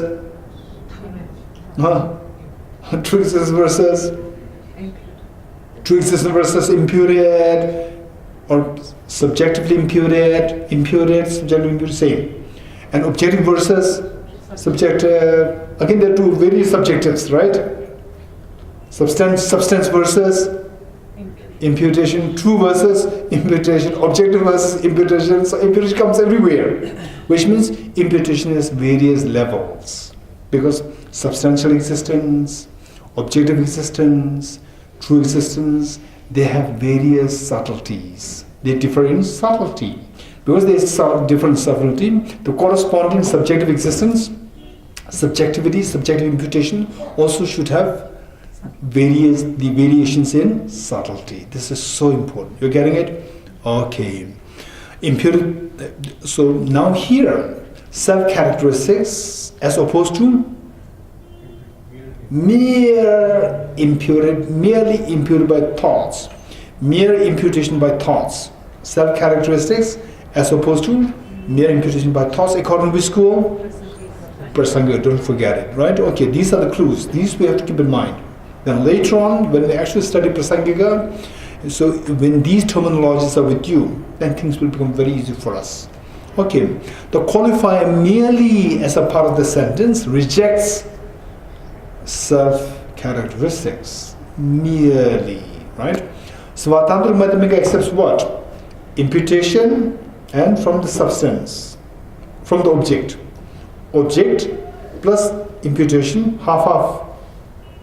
Half-half, then the object comes into being, right? Whatever comes into being, it comes from the object, subject, half-half. Object should be there, subject should be there, combined together, then things come into being. If it is purely subjective, according to Svatantra Madhyamika, if it is merely imputed, then it becomes like imagination. Merely imputed means there's no substance there, it becomes imagination. If it becomes imagination, then the nirvana, and imaginary nirvana, you take the nirvana pill. Some people take the nirvana pill, then they go into hallucination. Oh, I'm experiencing nirvana, right? So that nirvana and the real nirvana, they become same, because both are imagination, right? Okay, so whereas the Prasangika, no. Same. For Prasangika, mere imputation, there's a difference between mere imputation and imagination, right? Okay, the qualifier merely attached to the word imputed by thoughts. Imputed by thoughts and the merely, when combined together as a part of the sentence, rejects self-characteristics. Okay, so accepting self-characteristics on the conventionally, rejecting self-characteristics on the conventionally. What is rejected by Prasanga, what is accepted by Svatantra Madhyamika, the self-characteristics means what? Something which is not merely imputed by the thoughts, right? Okay. Established existence, object, phenomena are all synonymous. Okay, we'll stop here for the class. Okay, now maybe some question answers. So there are some questions here.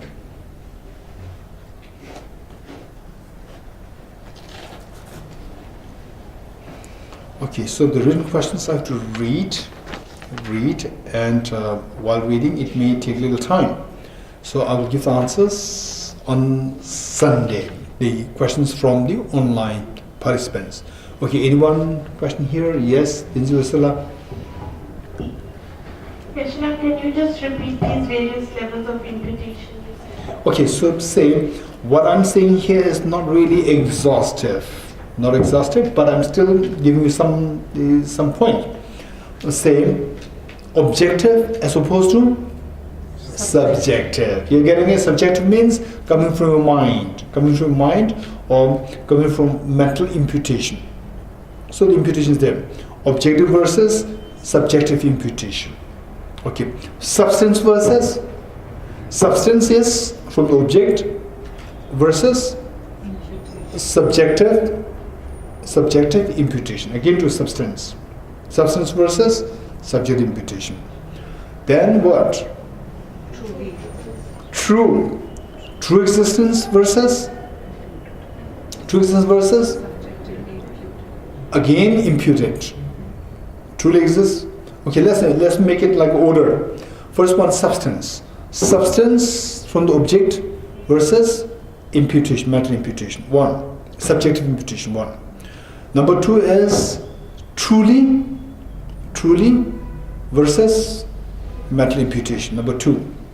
Then the say objective versus mental imputation, subjective imputation. So three, right? So let's say these three. So because the substance versus imputation, this is what even the South School talks about. Said impermanent phenomena, non-composite phenomena, right? Non-composite phenomena. They said they don't have substance. They're coming from the imputation, right? This is one level of understanding. Then number two is what? Number two is what? True existence versus imputation. So true existence versus imputation, Svatantra Madhyamika. They say that nothing exists truly, they exist by imputation, right? So they also talk about imputation. So they reject there's some solidity there, true existence there, number two. Then the Prasangika says what? Objective as opposed to imputation, subjective imputation, right? Prasangika reject any degree of objectivity, right? Say the South Andhra school reject substantial existence on the non-composite phenomena. Then Svatandra Madhyamika rejects true existence on all phenomena, with all phenomena. Then Prasangika rejects objective existence with all phenomena, right? So while three of them reject whatever they want to reject, substantial existence, true existence, objective existence, when they reject that, they have to also propose ways of existence. So because substantial existence is not there, imputation is there. So this the South Tantra has to say. Then Svatantra Madhyamika, because there is no true existence, there should be imputation existence, number two. Then Prasangika, because there is no objective existence, there should be imputed existence there, three. So they say what South Tantra school said is understood by the Svatantra Madhyamika and Prasangika. What is said by Svatantrika, the South Tantra cannot understand, but Prasangika can understand it. What Prasangika says cannot be understood by South Tantrika, nor by Svatantrika, only by Prasangika, which means that there is a subtlety, the variation in the subtlety of what they mean by imputation. You're getting it? Okay, this is so important. So many times, so therefore many scholars, professors, and even the who claim to be scholars, they cannot just make the distinctions between these different levels of imputation. They just solidify all three to mean the same. So therefore they say that these three philosophies, they are just the same. And they also include Chittamatra there. Right? So therefore, only if you appreciate the nuances between the variation variations, the variations of the concept of the imputation by these three different schools, then you will really very clearly see the subtle lines of the distinction between these schools. Okay, maybe next question. Yes, Bishla. Gishla, there's a question from an online participant. So I'm just reading that. Can Gishla please talk about the three turnings of the wheel of Dharma when they happened? So I think it's related to the time when they were taught by Buddha. Okay, the time-wise, to be very honest, we even don't know the exact date of the Buddha. We even have no clue as to precisely when the Buddha appeared. Some say the Buddha appeared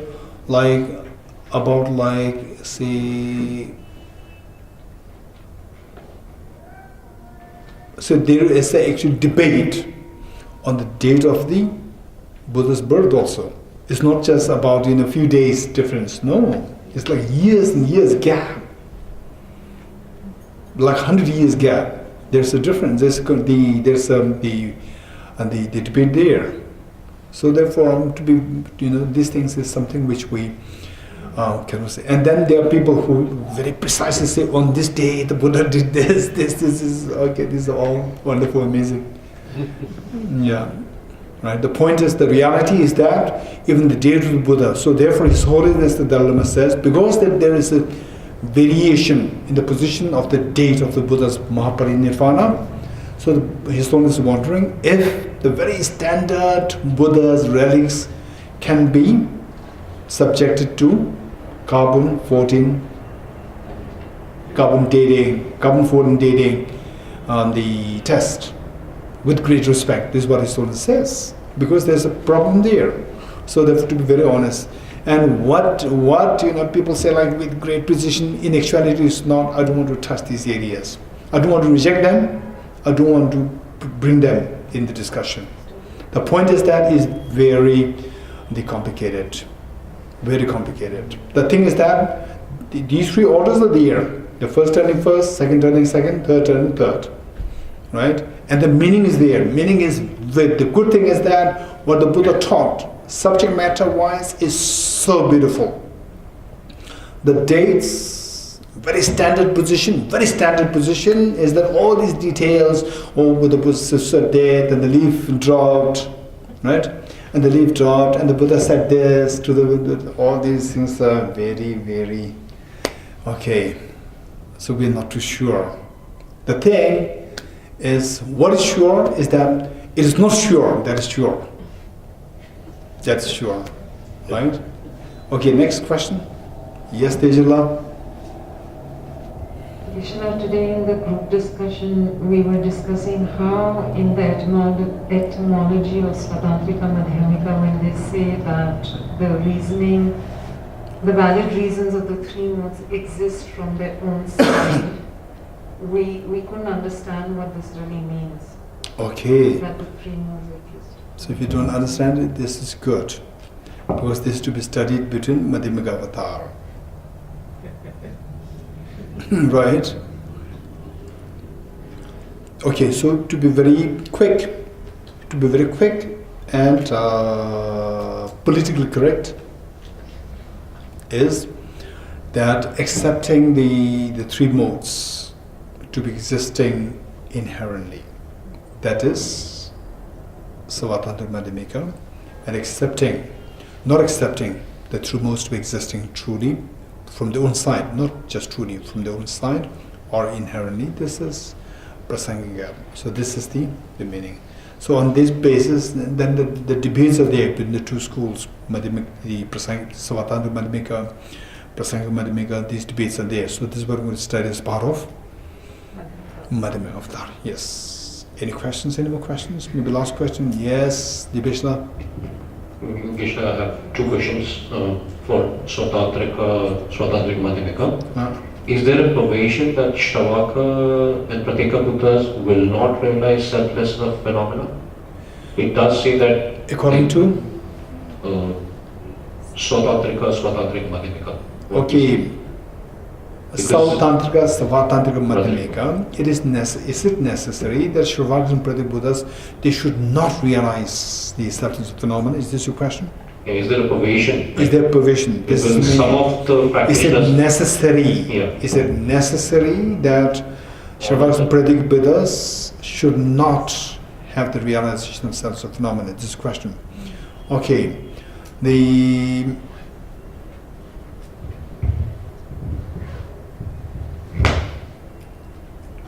Okay.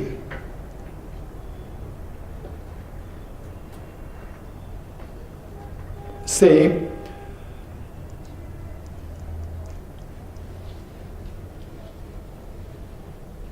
a bodhisattva who generates bodhicitta, then followed by the wisdom of emptiness, followed by generating wisdom of emptiness. Such bodhisattva,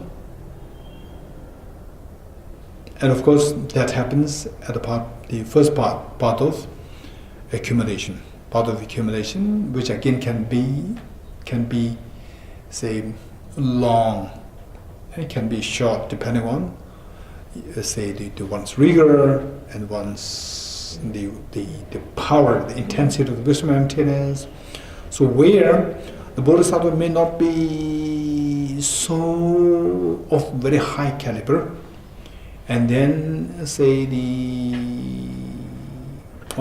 then bodhicitta then struggle to see the wisdom emptiness, to get the wisdom emptiness, and then say again you relapse, you give up your bodhicitta, the principle, then you follow Shravakas path. This is very possible. Very possible. One. Then yes, this one. So whereas someone who is directly following the Shravakas path, Pratik Buddha path, no wisdom of emptiness.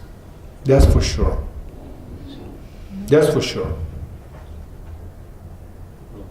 So Shravakas and Pratik Buddha having the wisdom of emptiness, only example, the possible example would be somebody following the Bodhisattva path and then relapse. And following the Bodhisattva path, wisdom of emptiness, then bodhicitta. Before bodhicitta, they may have Shravakas path? No. First wisdom of emptiness, then bodhicitta, means that person is of high caliber. High caliber will directly go into Bodhisattva path. Right? Yeah. Then Gishna, the next question is how if Svatantrika, Madhyamika, Sautantrika, Madhyamika do not posit self-cognizant mind, how do they posit or how do they account for memory? Because it's one of the reasons for Yogacara to posit is this should be coming. I'm not going to say this we will do in the Madhyamika avatar. This should be coming. If it does come, it should be part of Madhyamika avatar, right? Because if I do it here, it will only complicate, and then the number will reduce. Because, right? So therefore, we have to know what to do, how much to do, at what point, how much to do. This is very important, right? Okay. Any more questions? If not, we'll stop here. Yes, Tejala? A very small question. In the last class, in relation to the supreme phenomena, the samadhi, the translation you changed from grasping for Zen, and you said rather apprehending, while for others there is still the translation grasping. So from what point of view you've changed the translation? Okay, is it from the meditative experience point of view, or? Okay, this class is very advanced class. What did I say? This class is very advanced class. Okay, the point. This is again, I'll give you the reason, but it's not so relevant at this point. I'll be happy to give the reasons. Make it very simple. One is the object, one is the subject. Object-wise, pure object, impure object. 2. And subject, which apprehends the substantial existence, which apprehends the imputation. 2. Right? Okay. So now the point is that the grasping in terms of the mind, which sees the true existence, of the impure objects, true existence of the pure objects. So that's a grasping at the object. Now what we are talking about is, say, the ignorance which grasps, or whose object is the true existence of the mind which views the substantial existence, and the true existence of the mind which views the imputed phenomena or imputation, right? The two things. Same, the mind which views the imputed phenomena, we don't use the word grasping. Grasping is a negative, it has negative connotation. For example, we will not say that I grasp to achieve Buddhahood. We will not say this. I aspire to achieve Buddhahood. But I grasp at things to be objectively real. So grasp had a connotation, is a negative connotation. So therefore, same, the mind apprehending imputation. So the grasping is not really relevant. The word is not, because it's a valid mind, right? Okay, so we'll stop here and we'll do the quick end dedication prayer.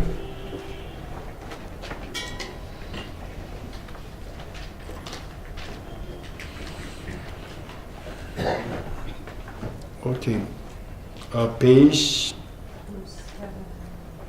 278. Okay, 278.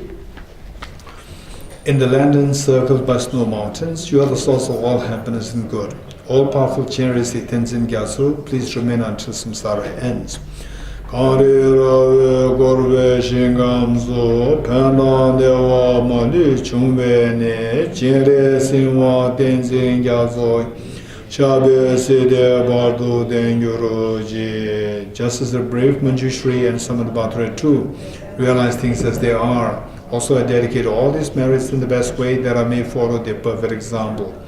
Chambe bawe chedara kemba tang, kundu sambo deyan dejind, yada gunge jesu dalup chire gewa dida tamje rabdu.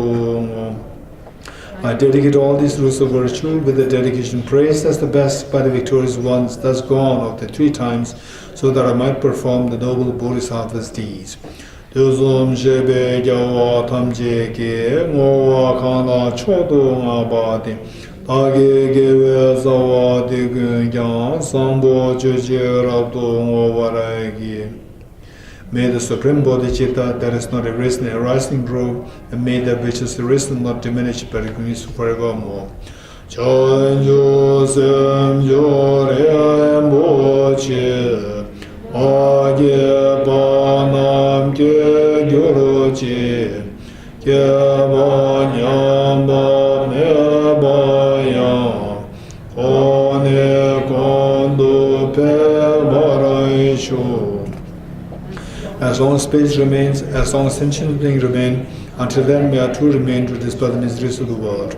Due to the merits of these virtuous actions, may I quickly attain the state of a Guru Buddha and lead all beings without exception into that enlightened state. I dedicate the merit thus gathered towards realization of the deeds and the prayers of all the Buddhas and Bodhisattvas of the 3 times, and to the upholder of the Dharma of teaching and realization. May in all lives, through the force of this merit, never separate from the 4 wheels of the Mahana vehicle, and accomplish all the stages of the path, renunciation, bodhicitta, perfect way in the 2 stages. With a wish to free all beings, I shall always go for refuge to the Buddha, Dharma, and the Sangha until I reach full enlightenment. Inspired by wisdom and compassion, today in the Buddha's presence, I demand a full awakening for the benefit of all sentient beings. I go for refuge to the Tribal Gem. I confess the negativities individually. I rejoice in the virtues of all the beings. I hold the precious Buddha in my heart. The path of union of emptiness and compassion is lucidly explained by the protector of the Buddha, Dharma, and the beings of the snowland. You are the lotus holder Tenzin Gyatso. we supplicate you that your wishes are fulfilled spontaneously. Donye yenje zondo jube lam chejire seze kanji enden drugun chana pemo tenzin gyasola so adebzo shendo lundro shom. May the operations of evil thoughts and deeds of the negative forces of humans and non-humans who harbor malice through perverted prayers against the teachings of the Buddhas be totally vanquished through the part of the truth of the three jewels. Nolam lobe kowe najo sujin sumede samjura nyembe juba mandeba chosum dembe sene chujuroji. In all my lives, never separated from perfect gurus, we enjoy the magnificent dharma by completing the qualities of the stages in the past. May I could attain the state of Vajradhara. Throughout my future lifetimes, may I always be guided by Adam and Jishri and be able to uphold the Dharma in general and the teachings of independent origination in particular, even at the cost of my life.